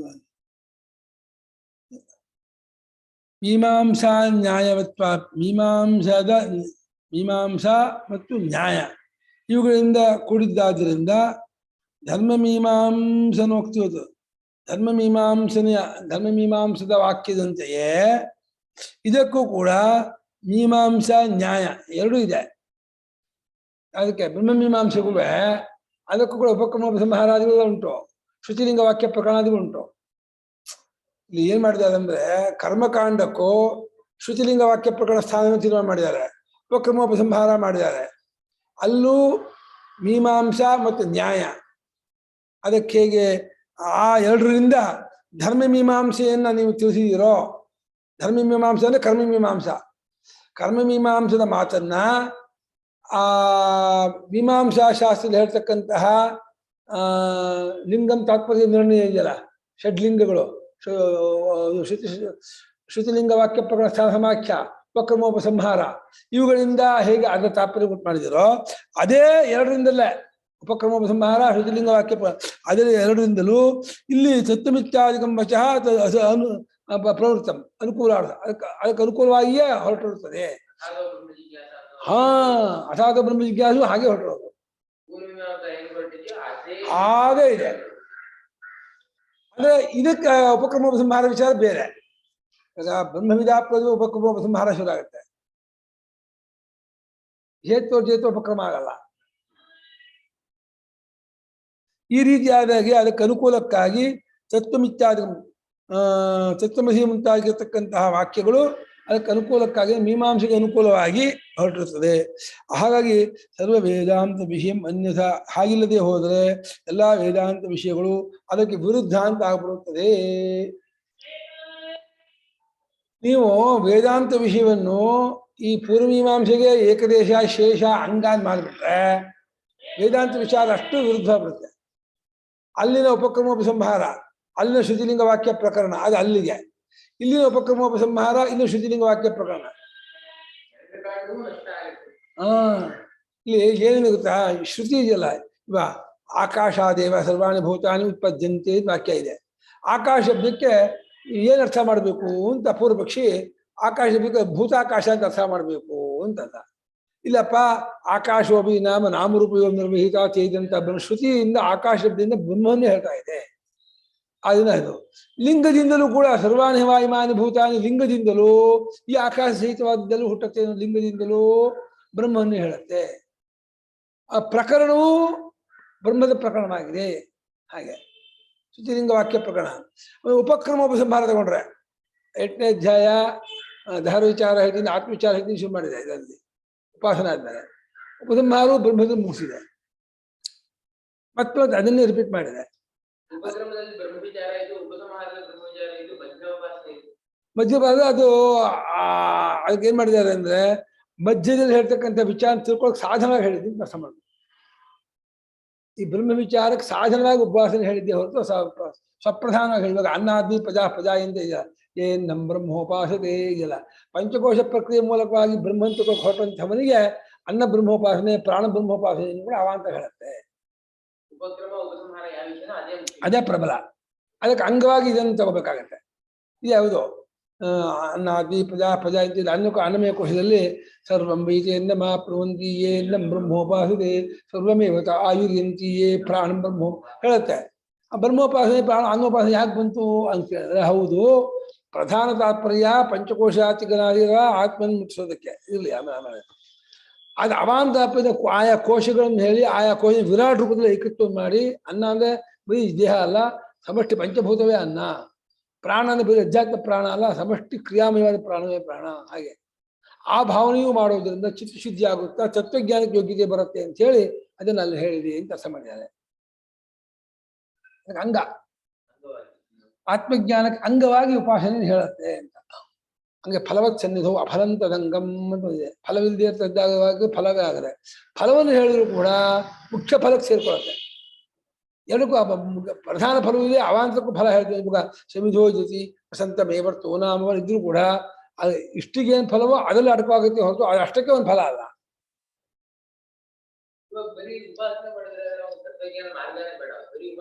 ಉಪಾಸನೆ ಲೋಕಕ್ಕೆ ಹೋದ ಉಪಾಸನೆ ಅದು ಹೇಳ್ತಲ್ಲ, ಅವಾಂತರವಾಗಿ ಬರೀ ಉಪಾಸನೆಯನ್ನು ಬೇರೆ ಹೇಳಿದ್ರು ಉಂಟಲ್ಲ. ವಿಶ್ವಾಸೋಪಾಸನೆ, ಪ್ರಾಣೋಪಾಸನೆ, ಪ್ರತ್ಯಾಗ್ರಹ ಹೇಳ್ಬೋದು. ಅದು ಬರೀ ಪ್ರಾಣೋಪಾಸನೆ ಹಂಗೆ ಮಾಡ್ಬೋದು. ಅನ್ನೋಪಾಸನೆ ಆ ದೇವತಾ ಸಾಹಿತ್ಯ ಆಗತ್ತೆ.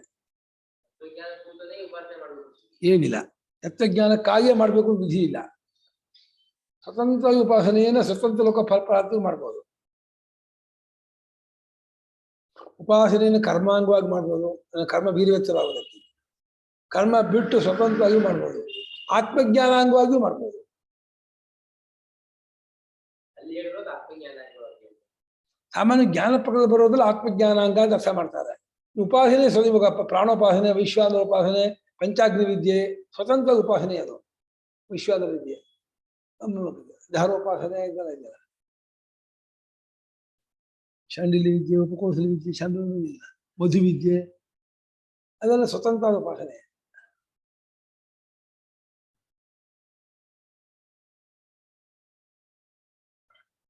ಆಯ್ತಾ? ಎಲ್ಲ ಇದು ಮೀಮಾಂಸಾ ನ್ಯಾಯಗಳಿಂದ ಕೂಡಿದ್ದಾಗಿರುವುದರಿಂದ ಧರ್ಮ ಮೀಮಾಂಸೆಯನ್ನು ಹೇಳಿದ ಹಾಗೇನೆಯೇ, ಪೂರ್ವಮೀಮಾಂಸವನ್ನು ವ್ಯಾಖ್ಯಾನ ಮಾಡಿರುವ ಹಾಗೇನೆಯೇ ತತ್ವಮಿತ್ಯಾದಿಕಂ ವಶಃ, ತತ್ವಮಸಿ ಇತ್ಯಾದಿ ಮಾತುಗಳನ್ನು ಕೂಡ ಆ ರೀತಿಯಾಗೇ ಮಾಡಬೇಕು. ಅದಕ್ಕೆ ಅನುಕೂಲಾರ್ಥ, ಆ ತತ್ವಮಸಿ ವಾಕ್ಯಾರ್ಥಕ್ಕೆ ಅನುಕೂಲವಾಗುವುದಕ್ಕಾಗಿ ಮೀಮಾಂಸಾ ನ್ಯಾಯಗಳಿಂದಲೇ ಅದನ್ನು ಕೂಡ ಮಾಡಬೇಕು. ಈ ಎಲ್ಲ ಈ ರೀತಿ ಮಾಡಿದ್ರೆ ಹೊಂದದು. ಇದೇ ಹೋದೆ ಎಲ್ಲ ವೇದಾಂತ ವಿಷಯ ಮನ್ಯಸಾ ಬಾಧಿ ಎಲ್ಲ ವೇದಾಂತ ವಿಷಯವೂ ಈ ರೀತಿ ಮಾಡಬೇಕು. ಇದೇ ಹೋದೆ ಬಾಧೆ ಆಗ್ಬಿಡತ್ತೆ, ಅದು ಪೀಡೆ ಆಗತ್ತೆ. ಬರ್ಕೋಬೇಕಾ? ಬರ್ಕೊಳ್ಳಿ. ಮೀಮಾಂಸಾ ಮತ್ತು ನ್ಯಾಯ ಯುಕ್ತಿ ಈ ಎರಡರಿಂದ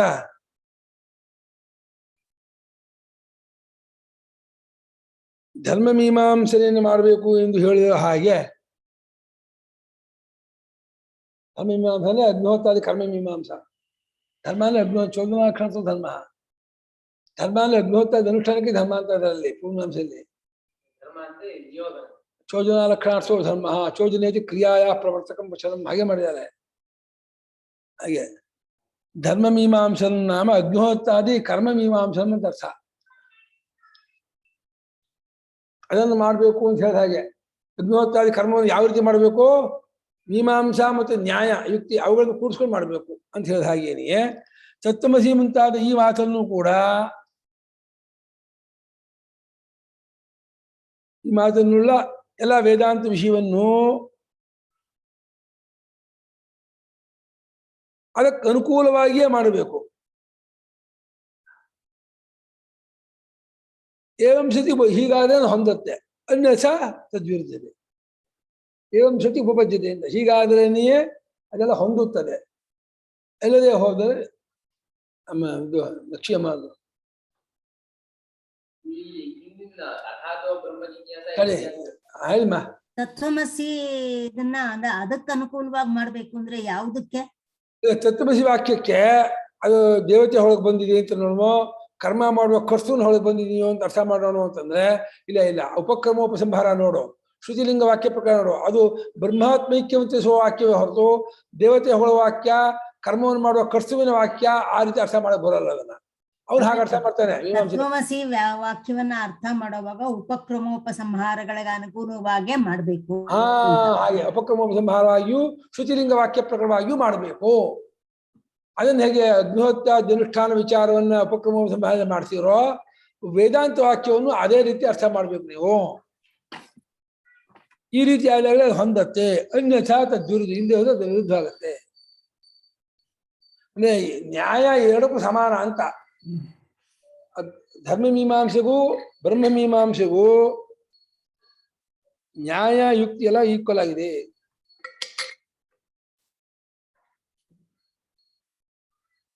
ಅವ್ರೇನ್ ಮಾಡಿದ್ದಾರೆ ಮುಗಿಯಲ್ಲ ಓದಕ್ಕೆ.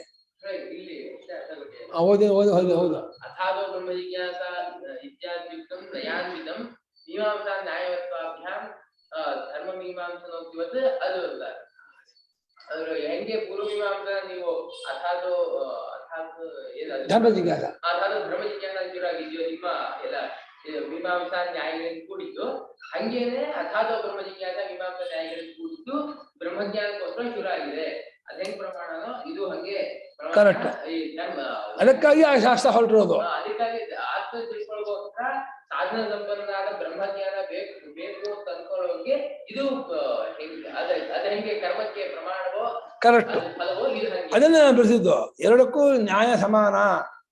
ಮೀಮಾಂಸಾ ನ್ಯಾಯ, ಉಪಕ್ರಮೋಪಸಂಹಾರ, ಶ್ರುತಿಲಿಂಗ ವಾಕ್ಯ ಪ್ರಕರಣಗಳು, ಉಪಕ್ರಮೋಪಸಂಹಾರಗಳು ಧರ್ಮ ಮೀಮಾಂಸೆಗಿರುವ ಹಾಗೇನೆ ಬ್ರಹ್ಮ ಮೀಮಾಂಸೆಗೂ ತಗೋಬೇಕು. ಹಾಗಾದಾಗಲೇ ವೇದಾಂತ ವಾಕ್ಯಕ್ಕೆ ಅರ್ಥ ಮಾಡೋಕ್ಕಾಗೋದು. ಇದು ವೇದಾಂತ ವಾಕ್ಯ ಅರ್ಥ ಅನ್ಯಾಯವಾಗುತ್ತೆ. ವಿರುದ್ಧ ಆಗತ್ತೆ. ನೀವು ಪ್ರಕರಣ ಕಾಂಟೆಕ್ಸ್ಟ್ ಅನ್ನು ವಿಭಾಗ ಮಾಡ್ಕೋಬೇಕು. ಇಡೀ ವೇದವೆಲ್ಲ ಒಂದು ಕಾಂಟೆಕ್ಸ್ಟ್ ಅಲ್ಲ.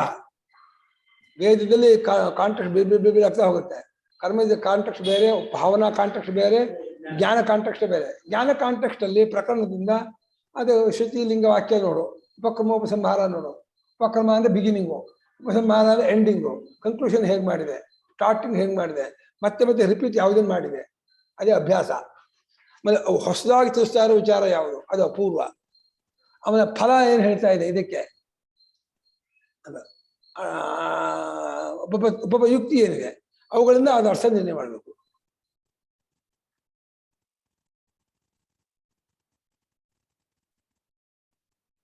ಅದು ದೊಡ್ಡ ಚರ್ಚೆ ಮಾಡಿದ್ದಾರೆ. ಐಂದ್ರಿಯ ಗಾರ್ಹಪತ್ಯ ಉಪತಿಷ್ಠತೆ ಅಂತ ವಾಕ್ಯ ಇದೆ. ಐಂದ್ರಿಯ ಇಂದ್ರರಿಕ್ಕಿನಿಂದ ಗಾರ್ಹಪತ್ಯಾಗ್ನಿಯನ್ನು ಉಪಸ್ಥಾನ ಮಾಡಬೇಕು ಅಂತ. ಇದೇನಿದು? ಇಂದ್ರರಿಕ್ಕಿನಿಂದ ಅಗ್ನಿಯ ರಿಕ್ಕಿಯಿಂದ ಅಗ್ನಿ ಉಪಸ್ಥಾನ ಮಾಡ್ಬೇಕಾ? ಯಾರದ್ದೋ ಮಂತ್ರದಿಂದ ಯಾರನ್ನೋ ಉಪಸ್ಥಾನ ಮಾಡ್ತೀನಿ ಏನರ್ಥ ಅಂತ. ಅದಕ್ಕೆ ಏನ್ ಅರ್ಥ ಮಾಡ್ಬೇಕು? ಅವಾಗ ಇಂದ್ರ ಸಂಬದ್ಧವಾದ ಅರ್ಕನೇ ತಗೊಂಡ್ಬರ್ಬೇಕು ಅಂತ ಅವನು ಹೇಳ್ಬಾರ್ದ. ಇಲ್ಲ ಇಲ್ಲ, ಇಲ್ಲಿ ಇಂದ್ರ ಅನ್ನೋ ಶಬ್ದವನ್ನು ಅಗ್ನಿಗೆ ಬಳಸ್ತಾ ಇದೆ, ಅಗ್ನಿಯನ್ನೇ ಇಂದ್ರ ಅಂತ ಹೇಳ್ತಾ ಇದೆ. ಆಮೇಲೆ ಕದಾಚನಸ್ತರಿ ಇರಸಿ ನೇಂದ್ರ ಸಶ್ಚಿ, ಅದು ಇಂದ್ರ ಶಬ್ದ ಇದೆ, ಅದು ಅಗ್ನಿಗೆ ಬಳಸ್ತಾ ಇರೋ ಶಬ್ದ. ಅದನ್ನು ಉಪಸ್ಥಾನ ಮಾಡಬೇಕು ಅಂತ ಅರ್ಥ ಹೊರತು ಇಂದ್ರದ ಶಶಿಪತಿಯಾದ ವಜ್ರಪಾಣಿಯಾದ ಆ ಮಂತ್ರದಿಂದ ಅಗ್ನಿಯನ್ನು ಉಪಸ್ಥಾನ ಮಾಡಕ್ ಬರೋದಿಲ್ಲ ಅಂತ. ಇಂದ್ರಿಯ ಇತ್ಯುಕ್ತೆ ಐಂದ್ರ ಶಬ್ದ ವಚ, ಐಂದ್ರ ಶಬ್ದ ವತ್ಯಾ ಋಚ ಅಂತ ಅರ್ಥ. ಅಥವಾ ಇಂದ್ರ ದೇವತಾಖೆಯಾ ಋಚ ಅಂತ ಅರ್ಥ. ಐಂದ್ರಿಯ ಇತ್ಯುಕ್ತೆ ಇಂದ್ರ ಶಬ್ದ ವತ್ಯಾ ಋಚ ಮತ್ತು ಇಂದ್ರ ದೇವತಾಖಯಾ ಋಚ ಅಲ್ಲ. ಇಂದ್ರ ದೇವತಾಕವಾದ ರುಚು ಇಂದ್ರಿಯ ಆಗುತ್ತೆ. ಆಮೇಲೆ ಇಂದ್ರ ಶಬ್ದವತಿ ಆದ್ರೂ ಇಂದ್ರ ಆಗುತ್ತೆ. ಜಾನುವಾಕ್ಯ ಹೋದ ಬುದ್ಧಾದಗ್ರೇಣ ಬಿಂಬಿಮ ಜಮಾನಿ ನೈವತ್ಯಚ್ಚಾಗ್ನಿ ಧ್ಯೇಯೋತಿ ಅಗ್ನೇ ನಯ ಸುಪಥಾಲಯ ನೈವತ್ಯಚ್ಚಾಗ್ನಿ ನೈವತ್ಯ ನಯಾವತಿ ನಯ ಇರುವಂತದ್ದು ಅಗ್ನೇ ನಯ ಸುಪಥಾಲ ಇಲ್ಲ. ನಯ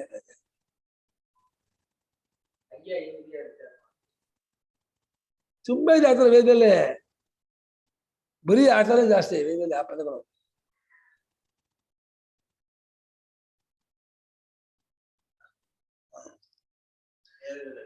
ಇದು ಬಂದ್ರೆ ಆಪತ್ತರು ಎಲ್ಲಾದ್ರೂ ಸಂಹಿತೆ ಅಂದ್ರೆ ಎಲ್ಲಾದ್ರೂ ಪೂರ್ತಿ ಮಂತ್ರ ಚೂರ್ಚೂರು ಹೇಳ್ಬಿಟ್ಟು ಹೋಗ್ತಾರೆ. ಬ್ರಾಹ್ಮಣ ಅಂದ್ರೆ ಪೂರ್ತಿ ಮಂತ್ರ ಇಟ್ಕೊಂಡು ಹೋಗ್ಯಾರೆ. ಅದನ್ನ ಅವ್ರು ಬ್ರಾಹ್ಮಣ ಅಧ್ಯಯನ ಮಾಡಿಲ್ಲ ಅಂತ, ಅವ್ರಿಗೆ ಪರಾಯತ್ತ ಶಾಖ ಅಂತ ಬೇರೆಗಳನ್ನ ತಗೊಂಡಿದ್ದು ಅಂತ. ಅವನು ತೈತ್ತಿರಿ ಶಾಖೆಯವರು ಅಲ್ಲ ಅಂತ ಪುಸ್ತಕ ಯಜುರ್ವೇದಿಗಳಾಗಿರ್ಬೋದು, ಮೈತ್ರಾವರಣ ಕಠ ಕಲಾಪ ಆ ಶಾಖೆಯವರಾಗಿರ್ಬೇಕು ಅಂತ ತಿಳಿಸಿದವರು. ಯಜುರ್ವೇದ ತುಂಬಾ ಅದಕ್ಕೆ ತೈತ್ತಿರಿ ಶಾಖೆ ಮಂತ್ರ ಪೂರ್ತಿ ಏನು ಅದು ಒಂದು ಕ್ಲಿಷ್ಟ ಆಪಸಮ ಸೂತ್ರ ಇದೆಯಲ್ಲ, ಸರಳ ಅಲ್ಲ ಆ ಭಾಷೆ. ಈಗಿನ ಸಂಸ್ಕೃತ ಭಾಷೆಗೆ ತುಂಬಾ ಬಿಯಾಂಡ್ ಅದು. ಆ ಪದಗಳ ಅರ್ಥವೇ ಆಗಲ್ಲ, ಯಾವ ಅರ್ಥ ಆ ಪದ ಬಳಸ್ತಾ ಇದೆ ಗೊತ್ತಾಗಲ್ಲ. ಸರ್ವ ವೇದಾಂತ ವಿಷಯಂ ಏವಂ ಸತಿ ಅನುಕೂಲಾರ್ಥಂ ಭವತಿ ಅಂತ. ಎಲ್ಲಾ ವೇದಾಂತ ವಿಷಯವೂ ಈ ರೀತಿ ಮಾಡಿದ್ರೆ ಅನುಕೂಲಾರ್ಥವಾಗುತ್ತದೆ ಹೊರತು ಅನ್ಯಥಾ ಬೇರೆ ರೀತಿ ಆದರೆ ಎಲ್ಲ ವಿರುದ್ಧವಾಗುತ್ತೆ ಅಂತ. ನ ತತ್ರ ಕರಣಾಪೇಕ್ಷಾ, ಕಾರಣಾಪೇಕ್ಷೆ ಇದೆಯಾ? ನ ತತ್ರ ಕರಣಾಪೇಕ್ಷಾ ನೇತಿ ಕರ್ತವ್ಯತಾ ತಥಾ. ಜಯ ಜಯ ಶಂಕರ ಹರ ಹರ ಶಂಕರ.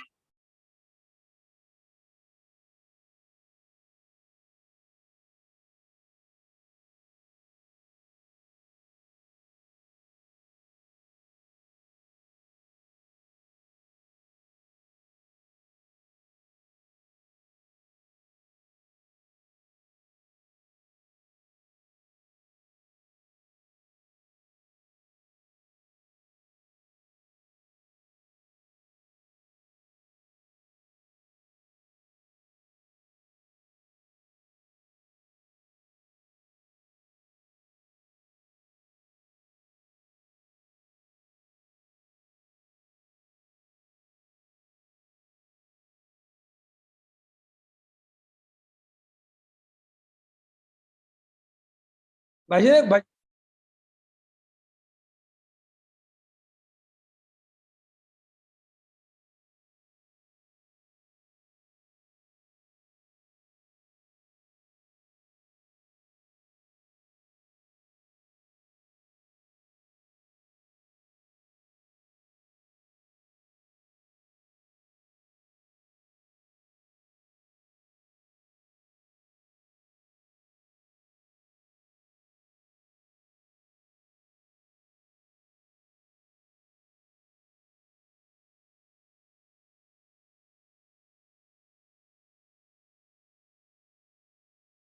न तत्र करणापेक्षा नेति कर्तव्यता तथा यत्र यत्रात्मभावेन श्रुत्या ब्रह्मावबोध्यते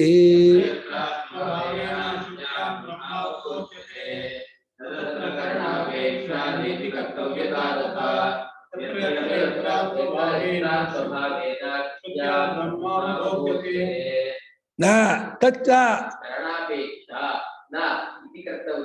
इति कर्तव्यता तथा यत्र यत्र आत्मभावेन श्रुत्या ब्रह्म अवबोध्यते यत्र श्रुत्या ಬ್ರಹ್ಮ ಆತ್ಮಭಾವೇನ ಬೋಧ್ಯತೆ ಎಲ್ಲೆಲ್ಲಿ ಶ್ರುತಿಯಲ್ಲಿ ಬ್ರಹ್ಮವನ್ನು ನೀನು ಆತ್ಮ ಆಗಿದೆ ಕಣೋ ನೀನು ಸ್ವರೂಪವಾಗಿದೆ ಕಣೋ ಅಂದ್ರೆ ಎಲ್ಲೆಲ್ಲಿ ಬ್ರಹ್ಮವನ್ನು ಆ ರೀತಿ ತಿಳಿಸ್ಕೊಡುತ್ತೋ ಅಲ್ಲಿ ಕರಣಾಪೇಕ್ಷ ಅಲ್ಲಿ ಸಾಧನ ಮಾಡೋದು ಅದರ ಅಪೇಕ್ಷೆ ಬರಲ್ಲ. ಇತಿ ಕರ್ತವ್ಯ ಬರಲ್ಲ.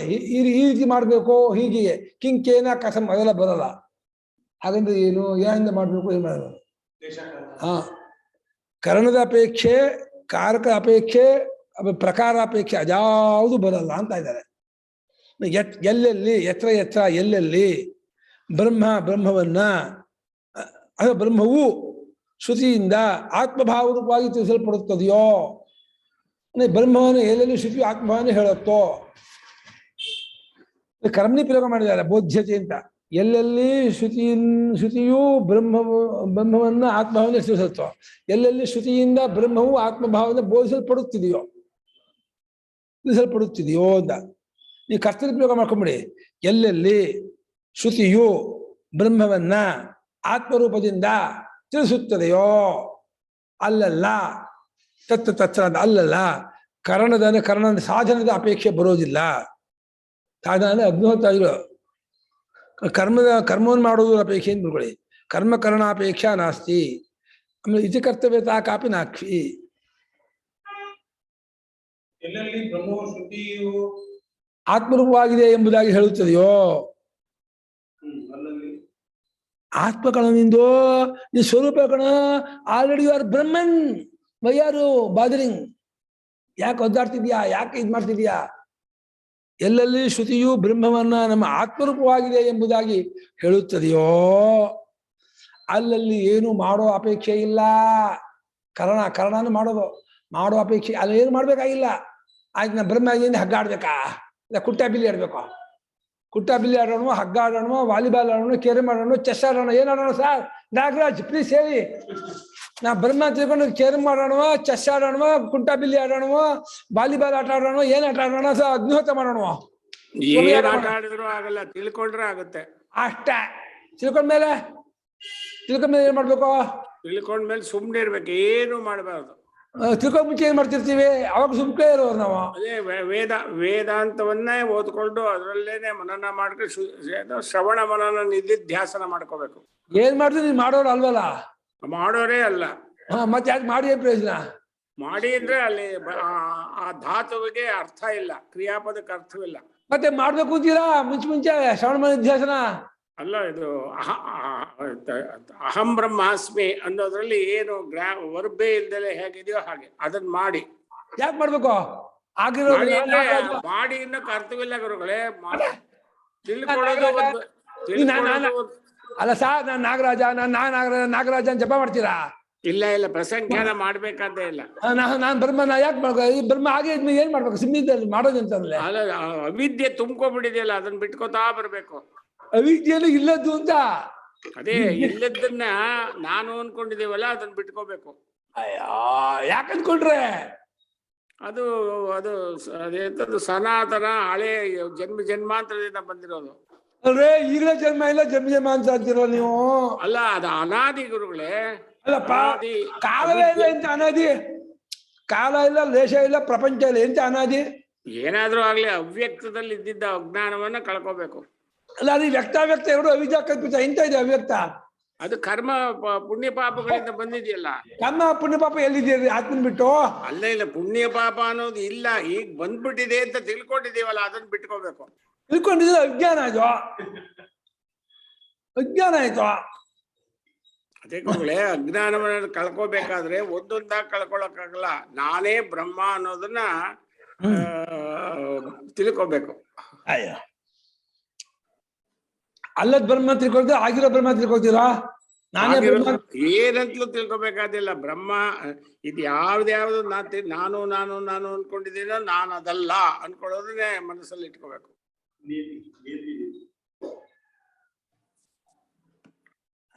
ನೋಡಿ ಮುಂದೆ ಕರ್ಣ ಇದೆ ನೋಡಿ ಮುಂದೆ. ಇತಿ ಕರ್ತವ್ಯತಾದಾನಂ ಕರಣಾದಾನಮೇವಚ. ಮೇಲೆ ಇತಿ ಕರ್ತವ್ಯತಾ ಕರ್ಣ ಅಂತ ಇದೆಯಲ್ಲ, ಹಾಗೆ ಇಲ್ಲಿ ಕರ್ಣ ಇರಬೇಕು. ಇತಿ ಕರ್ತವ್ಯತಾದಾನಂ ಕರಣಾದಾನಮೇವಚ ತತ್ತ ತತ್ತ ವಿಧಿ ಸ್ಥಾನೇ ಪ್ರಹಿತಸ್ಯ ಫಲೇಚ್ಛಯ.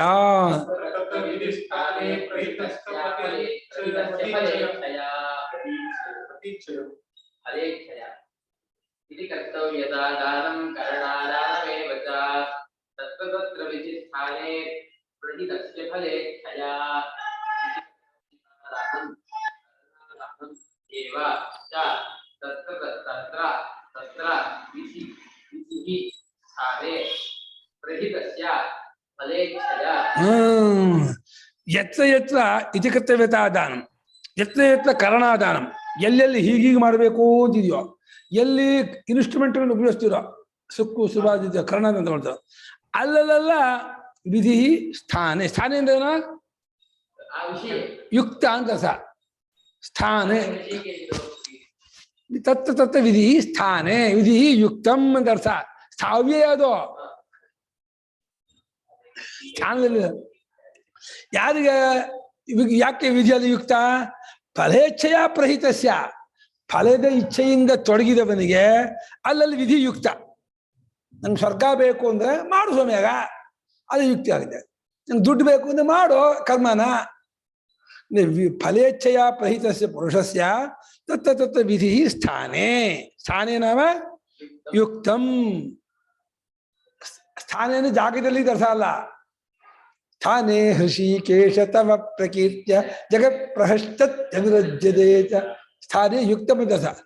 ಆ ಅರ್ಥವೂ ಇದೆ, ಆ ಜಾಗದಲ್ಲಿನೂ ಅರ್ಥವೂ ಇದೆ.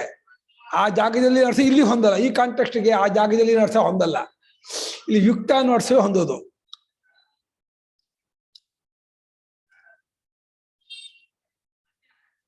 ತಿಳ್ಕೊತೀರಾ? ಎಲ್ಲೆಲ್ಲಿ ಇತಿ ಕರ್ತವ್ಯತೆ ಈ ರೀತಿ ಮಾಡಬೇಕು ಅನ್ನೋದನ್ನು ನಾವು ತಗೊಳ್ತೀರೋ, ಒಪ್ಕೊಳ್ತೀವೋ. ಇತಿ ಕರ್ತವ್ಯತೆ ಎಂಬುದು ಇದೆಯೋ ಅಂದ್ಕೊಂಡ್ಬಿಡಿ ಸಾಕು. ಎಲ್ಲೆಲ್ಲಿ ಇತಿ ಕರ್ತವ್ಯತೆ ಎಂಬುದು ತೆಗೆದುಕೊಳ್ಳೋದು ಅನ್ನೋದು ಇದೆಯೋ, ಈ ರೀತಿ ಮಾಡಬೇಕು ಅನ್ನೋದು ಎಲ್ಲೆಲ್ಲಿ ಇದೆಯೋ, ಹಾಗೆ ಸಾಧನೆಯನ್ನು ತೆಗೆದುಕೊಳ್ಳೋದು ಅನ್ನೋದು ಎಲ್ಲೆಲ್ಲಿ ಇದೆಯೋ, ತೆಗೆದುಕೊಳ್ಳೋದು ಅನ್ನೋದು ಇದೆಯೋ,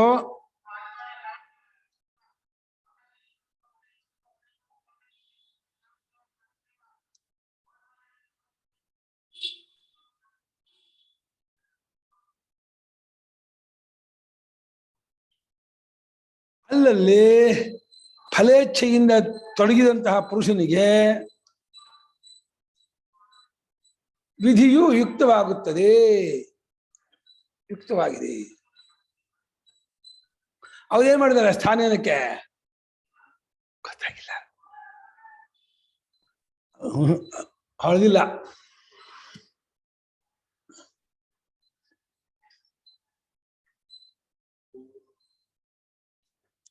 ಇವು ವ್ಯಾಖ್ಯಾನ ಬೆಳೆದಾರೆ, ಸ್ಥಾನೇ ಯುಕ್ತ ಅಂತ ಅಂದ್ಗಿರಿ ಬೆಳೆದಾರೆ ಕರೆಕ್ಟಾಗಿ.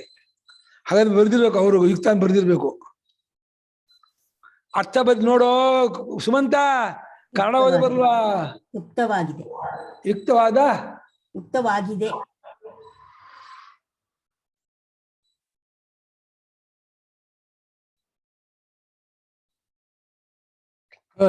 ಭಾವನಾಖ್ಯೋ ವಿಧಿ ಸ್ಥಾನೆ ಯುಕ್ತ भावना नामक विधि संगत होती है। संगत होता है। भावना नामक ಅಂತ ಅದೇ ಭಾವನಾ ನಾಮಕ ಅಂತ ಅವರ ಪಾರಿಭಾಷೆ ಭಾವನಾ ನಾಮಕ ಭಾವನಾ ನಾಮಕ ವಿಧಿ ಸಂಗತ ಹೋದ ಭಾವನಾ ರೂಪ ವಿಧಿಯು ಕಿಂಕೆಲ್ಲ ಕಥೆ ಮಾಡೋದು ಒಂದು ಭಾವನೆ. ಕ್ರಿಯಾಭಾವನಾ ಫಲಭಾವನಾ ಕರ್ಮ ಶಬ್ದ ಭಾವನಾ ಶಬ್ದ ಭಾವನಾ ಕ್ರಿಯಾ ವಸ್ತು ಭಾವನಾ ಕ್ರಿಯಾ ಭಾವನಾ.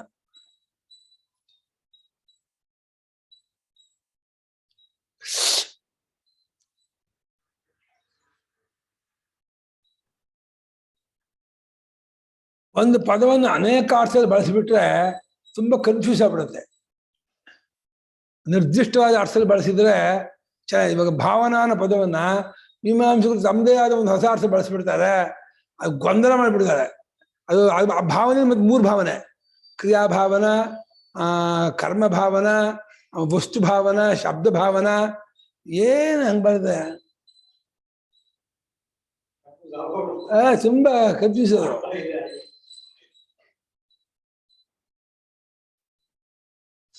ಮುಂದೆ ಹೋಗೋಣ.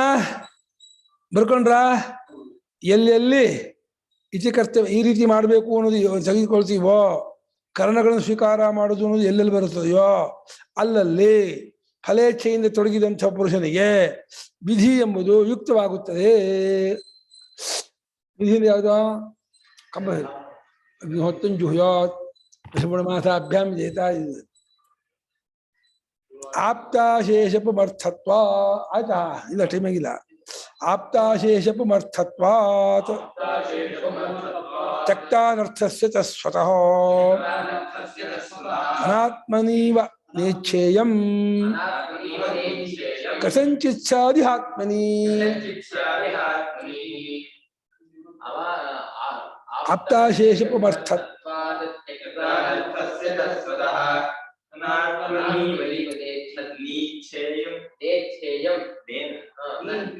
ಅನಾತ್ಮನೀವ ನೇಚ್ಛೇಯಂ. ನೇಚ್ಛೇಯಂ ನೀಚ್ಛೆ ಇದೆಯಾ? ನೀ ಇದೆಯಾ?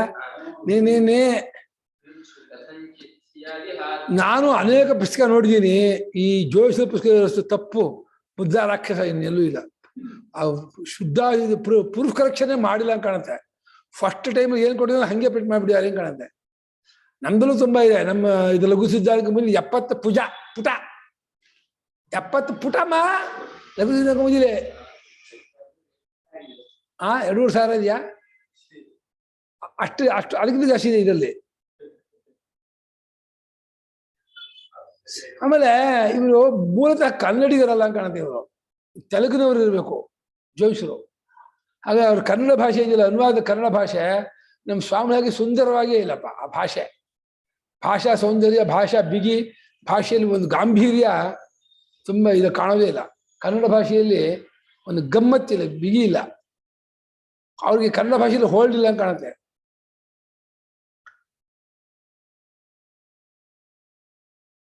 ನಮ್ಗೆ ಸ್ವಾಮಿ ಕನ್ನಡ ಓದಿ ಹಾಗೆ ಅನ್ಸತ್ತೋ ಏನೋ ಗೊತ್ತಿಲ್ಲ. ತುಂಬಾ ಸ್ವಾಮಿ ಕನ್ನಡ ಓದಿ ಕನ್ನಡ ಭಾಷೆನೇ ಹೀಗಿರ್ಬೇಕಪ್ಪ ಅಂತ ಎಷ್ಟು ಚೆನ್ನಾಗಿ ಬರೀತಾರೆ ಗುರು ಕನ್ನಡ ಭಾಷೆನ. ಅಂದ್ರೆ ಅದಕ್ಕೆ ಒಂದು ಚೌಕಟ್ಟು, ಅದರದ್ದೇ ಒಂದು ಬಿಗಿ, ಅದು ಭಾರಿ ಬರೀತಾರೆ. ಭಾರಿ ಗುರುವಿಗೆ ಭಾಷೆ ತುಂಬಾ ಹೋಲ್ಡು. ಕನ್ನಡಕ್ಕೆ ವಾಕ್ಯ ರಚನಾ ಕ್ರಮ ಅಂತ ಪುಸ್ತಕ ಬರೆದ್ಬಿಟ್ಟಿದ್ದಾರೆ. ಕನ್ನಡ ವಾಕ್ಯವನ್ನು ಹೇಗೆ ಮಾಡಬೇಕು, ಪದಗಳು ಹೇಗಿರಬೇಕು, ಉದ್ದೇಶ ವಿಧೇಯ ಹೇಗಿರಬೇಕು, ಸಬ್ಜೆಕ್ಟು ಪ್ರೆಡಿಕೇಟು ಕ್ರಿಯಾ ಹೇಗಿರಬೇಕು, ನಾವು ಒಂದು ಪುಸ್ತಕ ಬರೆದ್ಬಿಟ್ಟಿದ್ದಾರೆ ಗುರುಗಳು, ಕನ್ನಡ ವಾಕ್ಯ ರಚನಾ ಕ್ರಮ ಅಂತ. ಹೌದು, ಅವ್ರು ಸ್ಕೂಲ್ ವೇಸ್ಟ್ ಆಗಿದ್ದಲ್ಲ, ಹಾಗಾಗಿ ಕನ್ನಡ ಇದ್ರಲ್ಲಿ ಬಹಳ ವಿದ್ವಾಂಸರೇ. ಜೋಯಿಸರು ವಿದ್ವಾಂಸರು ಅನ್ನೋದ್ರಲ್ಲಿ ಎರಡು ಮಾತಿಲ್ಲ.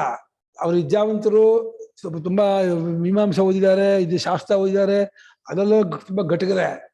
ಆದ್ರೆ ಕನ್ನಡ ಭಾಷಾ ಪ್ರಯೋಗ ಇನ್ನೂ ಚೆನ್ನಾಗಿರ್ಬೋದಾಗಿತ್ತು.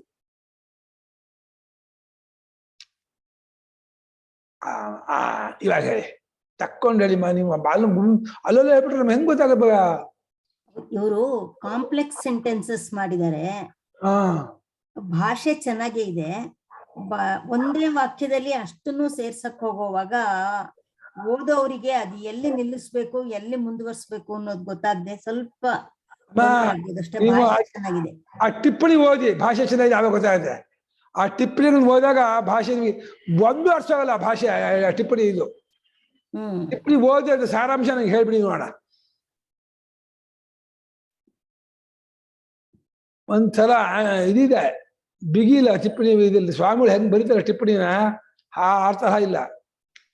ನಂಗೆ ಯಾಕೋ ಭಾಷೆ ಅಲ್ಲ ಇದಿದೆ ಪಾಪ ವಿದ್ವಾಂಸರಾಗಿ ಅರ್ಥ ಕರೆಕ್ಟಾಗಿ ಬರೀತಾರೆ, ಅದ್ರಲ್ಲಿ ಇಲ್ಲ ಅನ್ನಲ್ಲ. ಅದ್ರ ಬಗ್ಗೆ ನಾನು ಏನು ಹೇಳ್ತಿಲ್ಲ. ಅದು ಇನ್ನೂ ಆ ವಿದ್ವತ್ತಪೂರ್ಣವಾಗಿತ್ತು ಆಗ್ಬೇಕಾಯ್ತು. ಅನುವಾದ ಇನ್ನೂ ಪ್ರೌಢಿಮೆ ಆಗಿರ್ಬೇಕಾಯ್ತು. ಅನುವಾದದಲ್ಲಿ ಪ್ರೌಢಿಮೆ ಕಮ್ಮಿ. ಇರ್ಲಿ ಆಯ್ತು, ಇದು ನನ್ನ ಅಭಿಪ್ರಾಯ ವೈಯಕ್ತಿಕ. ಆಪ್ತ ಅಶೇಷ ಪುಮರ್ಥತ್ವಾ ಕಸ್ಯ ಜ್ಞಾನಿನಃ ಆಪ್ತಾಹ ಆಪ್ತಾಶ್ಚತೆ ಅಶೇಷ ಪುರುಷಾರ್ಥಾಃ ಆಪ್ತಾಶೇಷ ಪುರುಷಾರ್ಥ ಅಶೇಷಾಶ್ಚತೆ ಪುರುಷಾರ್ಥಾಶ್ಚ ಅಶೇಷ ಪುರುಷಾರ್ಥ ಆಪ್ತಾಃ ಅಶೇಷ ಪುರುಷಾರ್ಥಾಃ ಯೇನ ಸಹ ಮಮರ್ಥಃ ಭಾವಃ ಮಮರ್ಥತ್ವಂ ತಸ್ಮಾತ್ ಎಲ್ಲಾ ಪುರುಷಾರ್ಥವನ್ನು ಪಡೆದುಕೊಂಡವನಾಗಿರುತ್ತಾನ. ಆದ್ದರಿಂದ ಉಳ್ಳವನ ಎಲ್ಲಾ ಪಡೆದದ್ದಾದ ಎಲ್ಲಾ ಪುರುಷಾರ್ಥವನ್ನು ಉಳ್ಳವನಾಗಿರುತ್ತಾನ. ಆದ್ದರಿಂದ ಮತ್ತು ಸ್ವತಃ ಅನರ್ಥಸ್ಯ ಚಕ್ತಾನರ್ಥಸ್ಯ ಸ್ವತಃ ಸ್ವರೂಪದಿಂದ ಎಲ್ಲ ಅನರ್ಥವನ್ನು ಬಿಟ್ಕೊಂಡೂ ಇದ್ದಾನೆ ಆತ್ಮ. ಎಲ್ಲ ಪುರುಷಾರ್ಥವನ್ನು ಪಡೆದವನು ಆಗಿದ್ದಾನೆ, ಎಲ್ಲ ಅನರ್ಥವನ್ನು ಬಿಟ್ಕೊಂಡೂ ಇದ್ದಾನೆ. ಇಂಥ ಆತ್ಮನಲ್ಲಿ ಇಚ್ಛೆ ಅನಾತ್ಮನಲ್ಲಿ ಹೇಗೆ ಇಚ್ಛೆ ಬರುತ್ತೋ, ಅನಾತ್ಮನಿ ಯಥಾ ಇಚ್ಛಾ ಭವತಿ ತದ್ವತು ಇವ ಅಂದ್ರೆ ಅತದ್ವತು ಅಂತ. ಆತ್ಮನಿ ಆತ್ಮಿ ಕಸಂಚಪಿ ನ ಭವತಿ, ಹೇಗೂ ಬರಲ್ಲ. ಬೆಳ್ಳಿ ಬಂಗಾರ ಬೇಕು, ಧನಕನಕ ವಾಹನ ವಸ್ತು ಬೇಕು ಅನ್ನೋ ಹಾಗೇನೆ ಈ ಆತ್ಮದ ವಿಷಯದಲ್ಲಿ ನೆಲೆ ನಿಂತವನಿಗೆ ಯಾವ ಇಚ್ಛೆನೂ ಬರಲ್ಲ. ಯಾಕೆ ಇಚ್ಛೆ ಬರಬೇಕಾದ್ರೆ ಅವಿದ್ಯೆ ಇರಬೇಕು, ಪ್ರಪಂಚ ಸತ್ಯ ಆಗಿರ್ಬೇಕು, ದ್ವೈತ ಸತ್ಯವಾಗಿ ತೋರ್ಬೇಕು, ಅವನಿಗೆ ಇಚ್ಛೆ ಬರುತ್ತೆ. ಎಲ್ಲ ಬಾಧೆ ಮಾಡ್ಬಿಟ್ಟ ಪುಣ್ಯಾತ್ಮ, ಪ್ರಪಂಚವನ್ನೇ ಬಾಧೆ ಮಾಡಿ. ನಮ್ಮ ಕುಸುಮಕ್ಕ ಹೇಳ್ತಾರಲ್ಲ, ನೀವು ಪ್ರಪಂಚವನ್ನೇ ನಂಬಲ್ಲ, ನನ್ನ ವಾಕ್ಯ ಅಂತ ನಂಬ್ತೀರಾ ಅಂತಂತಾರೆ ಅವರು. ಬಾಬು ಹೆಂಗ್ ಹೇಳ್ತಾರೆ ನೋಡಿ ಅವರು, ನನ್ನ ವಾಕ್ಯ ಹೆಂಗೆ ನಂಬ್ತೀರಾ ನೀವು ಗುರುಗಳೇ, ನೀವು ಪ್ರಪಂಚವನ್ನೇ ನಂಬೋರಲ್ಲ ಅಂತ. ಬಹಳ ಬುದ್ಧಿವಂತವರು ಪ್ರಸೆಂಟ್ರು. ಪ್ರಪಂಚವನ್ನೇ ನಂಬದೇ ಇರೋಂತ ಮಾತಾಡಕ್ಕಾಗತ್ತ ಅಂತಾರೆ. ಬಹಳ ಜೋರವರು. ಕುಸುಮಕ್ಕ ಚಿಂತಾಮಣಿ ಇದಾವಲ್ಲ, ಸ್ಪೆಷಲ್ ಗಿಫ್ಟ್ ಕೊಟ್ಟಿದ್ದಾರೆ ಪರಮಾತ್ಮ ಅವರಿಗೆ. ಎಲ್ಲ ಪುರುಷಾರ್ಥವನ್ನು ಪಡೆದವನಾಗಿರುತ್ತಾನಾದ್ದರಿಂದಲೂ ಬಿಡಬೇಕಾದ ಎಲ್ಲ ಅನರ್ಥವನ್ನು ಸ್ವತಃ ಬಿಟ್ಕೊಂಡಿರೋನಾಗಿರುವುದರಿಂದಲೂ ಆಗ್ಬಿಡ್ಕೋ. ಪಡೆಯಬೇಕಾದ ಎಲ್ಲಾ ಪುರುಷಾರ್ಥವನ್ನು ಪಡ್ಕೊಂಡಿರುವುದರಿಂದಲೂ ಬಿಡಬೇಕಾದ ಎಲ್ಲ ಅನರ್ಥವನ್ನು ಸ್ವತಃ ಬಿಟ್ಕೊಂಡಿರುವುದರಿಂದಲೂ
ಎಲ್ಲ ಅನರ್ಥವನ್ನು ಬಿಟ್ಟುಕೊಂಡಿರೋ ಎಲ್ಲ ಅನರ್ಥವನ್ನು ಬಿಟ್ಟುಕೊಂಡಿರುವವನು ಕಳಿಸಿಕೊಳ್ಳಬೇಕಾದ ಅನರ್ಥವನ್ನು ಸ್ವತಃ ಕಳಿಸಿಕೊಂಡಿರುವುದರಿಂದಲೂ ಅನಾತ್ಮದ ವಿಷಯದಲ್ಲಿ ಇಚ್ಛೆ ಉಂಟಾಗುವ ಹಾಗೆ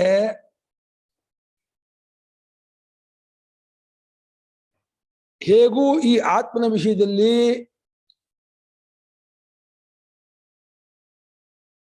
ಬರ್ಕೊಳ್ವಾ ಈ ಓಂಟ್ ರೈಟ್ ಕೈ ಸೋತು ತಲೆ ಹೊಡೆದ ಆಯ್ತು ಅಂಡೆ ಹೊಡಿಸ್ಕೊ ತಲೆ ಹೊಡೆದ ಈ ಆತ್ಮನ ವಿಷಯದಲ್ಲಿ ಯಾವ ಇಚ್ಛೆಯೂ ಹೊಂದುವುದಿಲ್ಲ, ಬರುವುದಿಲ್ಲ, ಆಗುವುದಿಲ್ಲ. ಹೇಗೂ ಆತ್ಮದ ಇಚ್ಛೆ ಹೊಂದುವುದಿಲ್ಲ ಅಂತ ಕಸಂಚಿತ ಹೇಗೂ ಆತ್ಮದ ಇಚ್ಛೆ ಹೊಂದುವುದಿಲ್ಲ. ಓ ಬನ್ನಿ ಸರ್, ತೆಗ್ದಿರನೆಲ್ಲ ಬಟ್ಟೆನಲ್ಲ ಇಲ್ಲ ನೋಡು.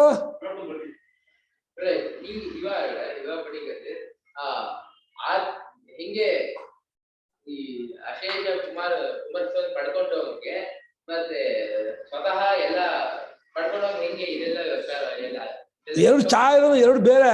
ಅಶೇಷ ಪಡ್ಕೊಂಡವನಿಗೂ ಚಾ ಮತ್ತು ತೆಕ್ತ ಅನರ್ಥಸ್ಯ ಅನರ್ಥವನ್ನು ಕಳ್ಕೊಂಡವನಿಗೂ ಸ್ವತಃ ತೆಕ್ತ ಅಂದ್ರೆ ಬಿಟ್ಟೋಗಿಲ್ಲ, ತೆಕ್ತನ ಬಿಟ್ಟೋಗಿದ್ದಾದ ಸ್ವತಃ ಬಿಟ್ಟೋಗಿದ್ದಾದ ಅನರ್ಥವುಳ್ಳವನಿಗೆ, ಸ್ವತಃ ಬಿಟ್ಟೋದ ಅನರ್ಥವುಳ್ಳವನಿಗೂ ಎಲ್ಲಾ ಪುರುಷಾರ್ಥವನ್ನು ಪಡ್ಕೊಂಡವನಿಗೂ ಅನಾತ್ಮ ವಿಷಯದಲ್ಲಿ ಇಚ್ಛೆ ಬರೋದಿಲ್ಲ. ಅನಾತ್ಮನೀವ ಯಾರು ಬಂದಿಲ್ಲಪ್ಪ.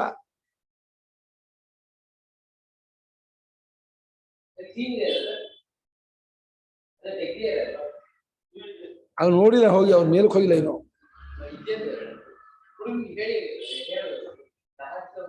ಮೇಲೆ ಹೋಗಿ ನೋಡ, ಮೇಲೆ ಹೋಗಿ ನೋಡು ಮುಂಚೆ, ಮೇಲೆ ಹೋಗಿ ನೋಡು ಇದೆಯಾ ಇಲ್ಲ ಅಂತ, ಆಮೇಲೆ ತೆಗಿಯೋ ವಿಷಯ. ಇಲ್ಲಿ ತೆಗೆದಾಗಿದೆ ಅಂತ ಹೇಳೋದೇನ. ಹಾ ಅದೇನ್ ಪ್ರಯೋಜನ ಇಲ್ಲ. ಓದು आत्मा की यथार्थ का साक्षात्कार कर लिया है उसे क्योंकि सारा पुरुषार्थ प्राप्त हो चुका है और सारा अनर्थ स्वतः निवृत्त हो जाता है। इसीलिए जैसे अनात्म विषय की इच्छा हुआ करती है ऐसे उसे इस आत्म रूप मोक्ष की इच्छा किसी तरह भी नहीं होती। ಅದೇ ಮೋಕ್ಷ ಯಾವ ಇಚ್ಛೆ ಬರಲ್ಲ ಅಂತಂದ್ರೆ ಅನಾತ್ಮ ವಿಷಯದ ಇಚ್ಛೆ ಬರುವ ಹಾಗೇನೆ ಈ ಆತ್ಮನಲ್ಲಿ ಪಡ್ಕೋಬೇಕು ಇಚ್ಛೆ ಬರಲ್ಲ. ಪಡೆದಾಗುವಾಗ ಮೋಕ್ಷ ಇಲ್ಲಿ ಇಲ್ಲಪ್ಪ, ಮೋಕ್ಷ ಎಲ್ಲಿ ಇಲ್ಲಿ ಆತ್ಮ ವಿಷಯದಲ್ಲಿ ಯಾವ ಇಚ್ಛೆ ಬರಲ್ಲ ಅಂತ ಇದ್ದಾರೆ. ಜನರಲ್ ಮೋಕ್ಷ ಒಂದೇ ಅಲ್ಲ, ಈ ಆತ್ಮ ವಿಷಯದಲ್ಲಿ ಏನು ಕಳ್ಕೋಬೇಕು ಏನು ಬರಲ್ಲ. ಸಿಂಪಲ್ ಆಗಿದೆಯಲ್ಲ ಎಲ್ಲ. ಹೌದಾ? ಅಪ್ಪ ಇಲ್ವಾ? ಆಯ್ತು, ಹಾಗೆ ಮಾಡಿ.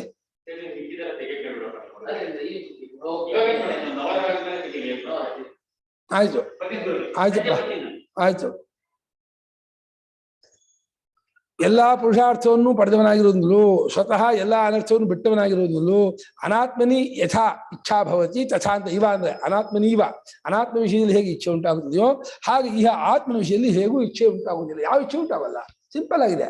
ಮೋಕ್ಷ ಗೀಕ್ಷ ಅದೆಲ್ಲ ಏನು ಪುರಾಣ ಬೇಕಿಲ್ಲ. ಅದು ಪುರಾಣ ಎಷ್ಟೊಂದು ಮೋಕ್ಷವೋ ದುಃಖವೋ ಅಲ್ಲ. ತನ್ನಲ್ಲಿ ತನಗೆ ಇಚ್ಛೆ ಬರಲ್ಲಪ್ಪ. ನಾನಾಗ್ಬೇಕು ಅಥವಾ ನಾನು ಹಾಗಾಗ್ಬೇಕು ಅದೆಲ್ಲ ಏನು ಬರಲ್ಲ. ಅದೆಲ್ಲ ಬರಲ್ಲ, ಆಗತ್ತೆ ವಿಚತೆ ಅಲ್ಲ. ಅನಾಥ ವಿಷಯದಲ್ಲಿ ಹೇಗೆ ಇಚ್ಛೆ ಬರುತ್ತದೆಯೋ ಆ ರೀತಿ ಇಚ್ಛೆ ಇಲ್ಲಿ ಬರೋಲ್ಲ ಅಷ್ಟೇ.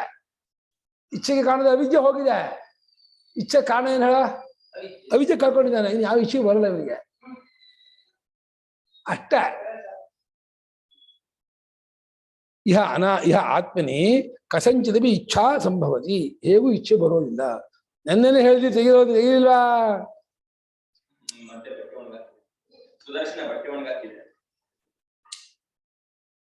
ಅರ್ಥ ಆಯ್ತಾ ಆ ಶ್ಲೋಕಕ್ಕೆ? ಸಿಂಪಲ್ ಆಗಿದೆ ಶ್ಲೋಕ ಅರ್ಥ. ಆಪ್ತ ಅಶೇಷ ಪಮರ್ಥತ್ವಾದ್ ಕಸ್ಯ ಆತ್ಮನಃ, ಸ್ವತಃ ಆತ್ಮ ಚಕ್ತ ಅನರ್ಥಸ್ಯ ಆತ್ಮನಃ, ಎಲ್ಲ ಅನರ್ಥವನ್ನು ಕಳ್ಕೊಂಡ ಆತ್ಮನಿಗೆ ತನಗೆ ಈ ತನ್ನ ಆತ್ಮಸ್ವರೂಪದಲ್ಲಿ ಅನಾತ್ಮದಲ್ಲಿ ಇಚ್ಛೆ ಬರುವ ಹಾಗೇನೆ ಯಾವ ಇಚ್ಛೆಯೂ ಬರೋಲ್ಲ. ಅನಾತ್ಮ ವಿಷಯದಲ್ಲಿ ಇಚ್ಛೆ ಬರುತ್ತವೆ, ತನ್ನ ವಿಷಯದಲ್ಲಿ ಯಾವ ಇಚ್ಛೆ ತಂದು ಬರೋಲ್ಲ. ಅನಾತ್ಮ ವಿಷಯದಲ್ಲಿ ಹೇಗೆ ಹೋಗಕ್ ಬರಲ್ವೋ ಆತ್ಮ ವಿಷಯದಲ್ಲೂ ಬಗ್ಗೆ ಬರಲ್ಲ ಅಂತಾರೆ. ಅನಾತ್ಮ ಬರುವ ಹಾಗೆ ಇಲ್ಲಿ ಬರೋಲ್ಲ. ವ್ಯತಿರೇಕ ದೃಷ್ಟಾಂತ. ಅನಾತ್ಮದ ಹೇಗೆ ಬರಲ್ವೋ ಅಲ್ಲ, ಅನಾತ್ಮನೀವಾದ ಅನಾತ್ಮದಲ್ಲಿ ಬರುವ ಹಾಗೇನೇ ಆತ್ಮನಿ ಯಾರ ಕಥಂಚಿತ್ ಅಂತ ಇವಾಗ ದೃಷ್ಟಾಂತ ವ್ಯತಿರೇಕ ದೃಷ್ಟಾಂತ. ಪಡ್ಕೊಂಡು ಹೋಗಿ ಅನಾತ್ಮದಲ್ಲಿ ಎಂತ ಇಚ್ಛೆ ಬರುತ್ತೆ. ಅಜ್ಞಾನಿಗಳು ಅನಾತ್ಮ ಬರುತ್ತಲ್ಲ, ಹಾಗೆ ಬರಲ್ಲ ಅಂದ್ರೆ ಏನಯ್ಯ ಎಂತ ದಡ್ಡಲ್ಲಿ ಅಜ್ಞರಾದವರಿಗೆ ಹೇಗೆ ಅನಾತ್ಮ ವಿಷಯದ ಇಚ್ಛೆ ಬರುತ್ತೆ, ಹಾಗೆ ಇವನಿಗೆ ಅನಾತ್ಮ ವಿಷಯ ಈ ಆತ್ಮ ವಿಷಯದ ಏನು ಇಚ್ಛೆ ಬರೋದಿಲ್ಲ. ಅವನಿಗೆ ಅನಾತ್ಮ ಕಾಣೋದೇ ಇಲ್ಲ, ಅರೋದೇ ಇಲ್ಲ, ಆ ವಿಷಯದಲ್ಲಿ ಅದಕ್ಕೆ ಅವ್ರ ಇಚ್ಛೆ ಬರಲ್ಲ. ಹೆಂಗೆ ಅಜ್ಞಾನಿ ಇಚ್ಛೆ ಬರ್ತೋ ಇವ್ರಿಗೆ ಆತ್ಮ ವಿಷಯದಲ್ಲಿ ಹಂಗ ಇಚ್ಛೆ ಬರಲ್ಲ. ಆತ್ಮ ವಿಷಯ ಯಾವಾಗೂ ಬರಲ್ಲ. ಆತ್ಮ ವಿಷಯ ಯಾವಾಗ ಇಚ್ಛೆ ಬರುತ್ತೆ? ಅಜ್ಞಾನಿ ಆಗಿದ್ರೆ ಆತ್ಮ ವಿಷಯದ ಇಚ್ಛೆ ಬರಲ್ಲ, ಜ್ಞಾನಿ ಆದ್ಮೇಲೆ ಇಚ್ಛೆ ಬರುತ್ತೆ. ಇಚ್ಛೆ ಆತ್ಮದ ಯಾವಾಗ ಅನಾತ್ಮದ ಇಚ್ಛೆ ಅನ್ನೋದು ಅನಾತ್ಮ ವಿಷಯಕ್ಕೆ ಹೊಂದತ್ತೆ ಹೊರತು ತನ್ನ ವಿಷಯಕ್ಕೆ ಇಚ್ಛೆ ಪಡುವರೇ ಕರ್ತು. ಅವನು ಇಚ್ಛೆಗೆ ಕರ್ತವಾದ ಆತ್ಮ ತನಗೆ ತಾನು ವಿಷಯ ಆಗಲ್ಪ. ಇಚ್ಛೆಗೆ ಕರ್ತಬೇಕಾದ್ರೆ ಈ ಇಚ್ಛೆಗೆ ವಿಷಯ ಆಗ್ತಾನ. ಇಚ್ಛೆ ಕರ್ತ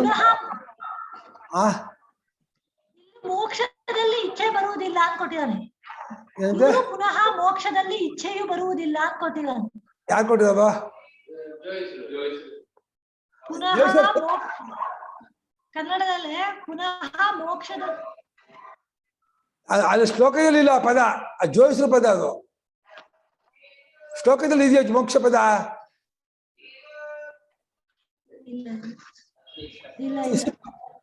ಆತ್ಮನಿ ಕಥಂಚಿತ್ ಇಚ್ಛಾ ಸಂಭವ ಅಷ್ಟ. ಈ ಆತ್ಮನ ವಿಷಯದಲ್ಲಿ ಯಾವ ಇಚ್ಛೆಗೂ ಹೋಗೋದು ಅಲ್ಲಮ್ಮ. ಇಚ್ಛೆಗೆ ಮೂಲ ರೂಪ ಆತ್ಮನೇ, ತಾನೇ ಆ ಇಚ್ಛೆಗೆ ವಿಷಯನಾಗ್ತಾನೆ. ಮತ್ತೆ ಇಚ್ಛೆಗೆ ಕರ್ತೃ, ಇಚ್ಛೆಗೆ ಆ ಸ್ವರೂಪ ಆಗಿದ್ದವನು ಇಚ್ಛೆಗೆ ಹೇಗೆ ವಿಷಯನಾಗ್ತಾನೆ? ಏನಪ್ಪ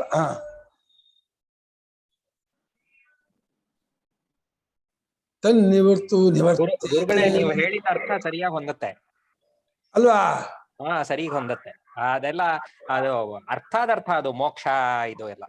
ಮೋಕ್ಷ ಇಷ್ಟಪಡಲ್ಲ, ಅಥವಾ ಬ್ರಹ್ಮ ಆಗ್ಬೇಕು ಅಂತ ಇಷ್ಟಪಡಲ್ಲ, ಅದೆಲ್ಲ ಯಾತಕ್ ಬೇಕು? ಅದು ಎಲ್ಲಿದೆ? ಅದೆಲ್ಲ ಶ್ಲೋಕದಲ್ಲೇ ಶ್ಲೋಕಾರ್ಥ ಸಾಕು. ಸಾರಾಂಶ ಗುರುಗಳ ಹೇಳಿದ ಅಷ್ಟೇ ಸಾರಾಂಶ. ಎಲ್ಲಾ ಪುರುಷಾರ್ಥನ ಪಡ್ಕೊಂಡಾಗಿದೆ, ಎಲ್ಲಾ ಅನರ್ಥಾನು ತಾನಾಗ್ತಾನೆ ಬಿಟ್ಕೊಂಡಾಗಿದೆ. ಸೊ ಅದಕ್ಕೆ ಅವ್ನಿಗೆ ಯಾವ್ದ್ರಲ್ಲೂ ಇಚ್ಛೆ ಬರಲ್ಲ. ಅಷ್ಟ ಇಚ್ಛೆ ಬರಲ್ಲ. ಮೋಕ್ಷ ಸ್ಪೆಸಿಫಿಕ್ ಮೋಕ್ಷ ಇಚ್ಛೆ ಬರೋದು ಏನ್ ಹೇಳ್ಬೇಕು? ಯಾವ ಇಚ್ಛೆ ಬರಲ್ಲ ಅವನಿಗೆ. ಇಚ್ಛೆಗೆ ವಿಷಯವೇ ಇಲ್ಲ. ಇಚ್ಛೆಗೆ ಮೂಲ ಅವಿದ್ಯೆ, ಅಥವಾ ಇಚ್ಛೆಗೆ ಕರ್ಸು ತಾನೇ ಇಚ್ಛೆಗೆ ಮೂಲ ರೂಪದವನಾಗಿ ತನಗೆ ಇಚ್ಛೆಗೆ ತಾನು ವಿಷಯನಾಗಲ್ಲ. ಅದೇ ಎಲ್ಲಾ ಇಚ್ಛೆ ಹುಟ್ಟಾಗೋದು ಅವಿದ್ಯೆಯಿಂದ. ಅವಿದ್ಯೆ ಹೋದ್ಮೇಲೆ ಎಂತ ಇಚ್ಛೆ ಬರುತ್ತೆ? ಆ ಮೋಕ್ಷ ಇಚ್ಛೆ ಅನ್ನೋದನ್ನು ಕಂಸದಲ್ಲಿ ಕೊಟ್ಟಿದಾರಷ್ಟೇ, ಇವಾಗ ಕೊಟ್ಟಿಲ್ಲ. ಅಲ್ಲ, ಕಂಸನ ರೂಪ ಮಾಡ್ಬೇಕಾಯ್ತು ಅದನ್ನ. ಕಂಸ ರೂಪದಲ್ಲ, ಕಂಸ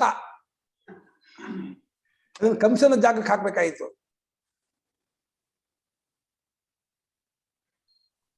ಹೋಗೋಣ ಮುಂದಕ್ಕೆ. ಟೈಮ್ ಆಯ್ತಲ್ಲ? ಟೈಮ್ ಆಯ್ತಾ? 11:15. ಆಯ್ತಮ್ಮ.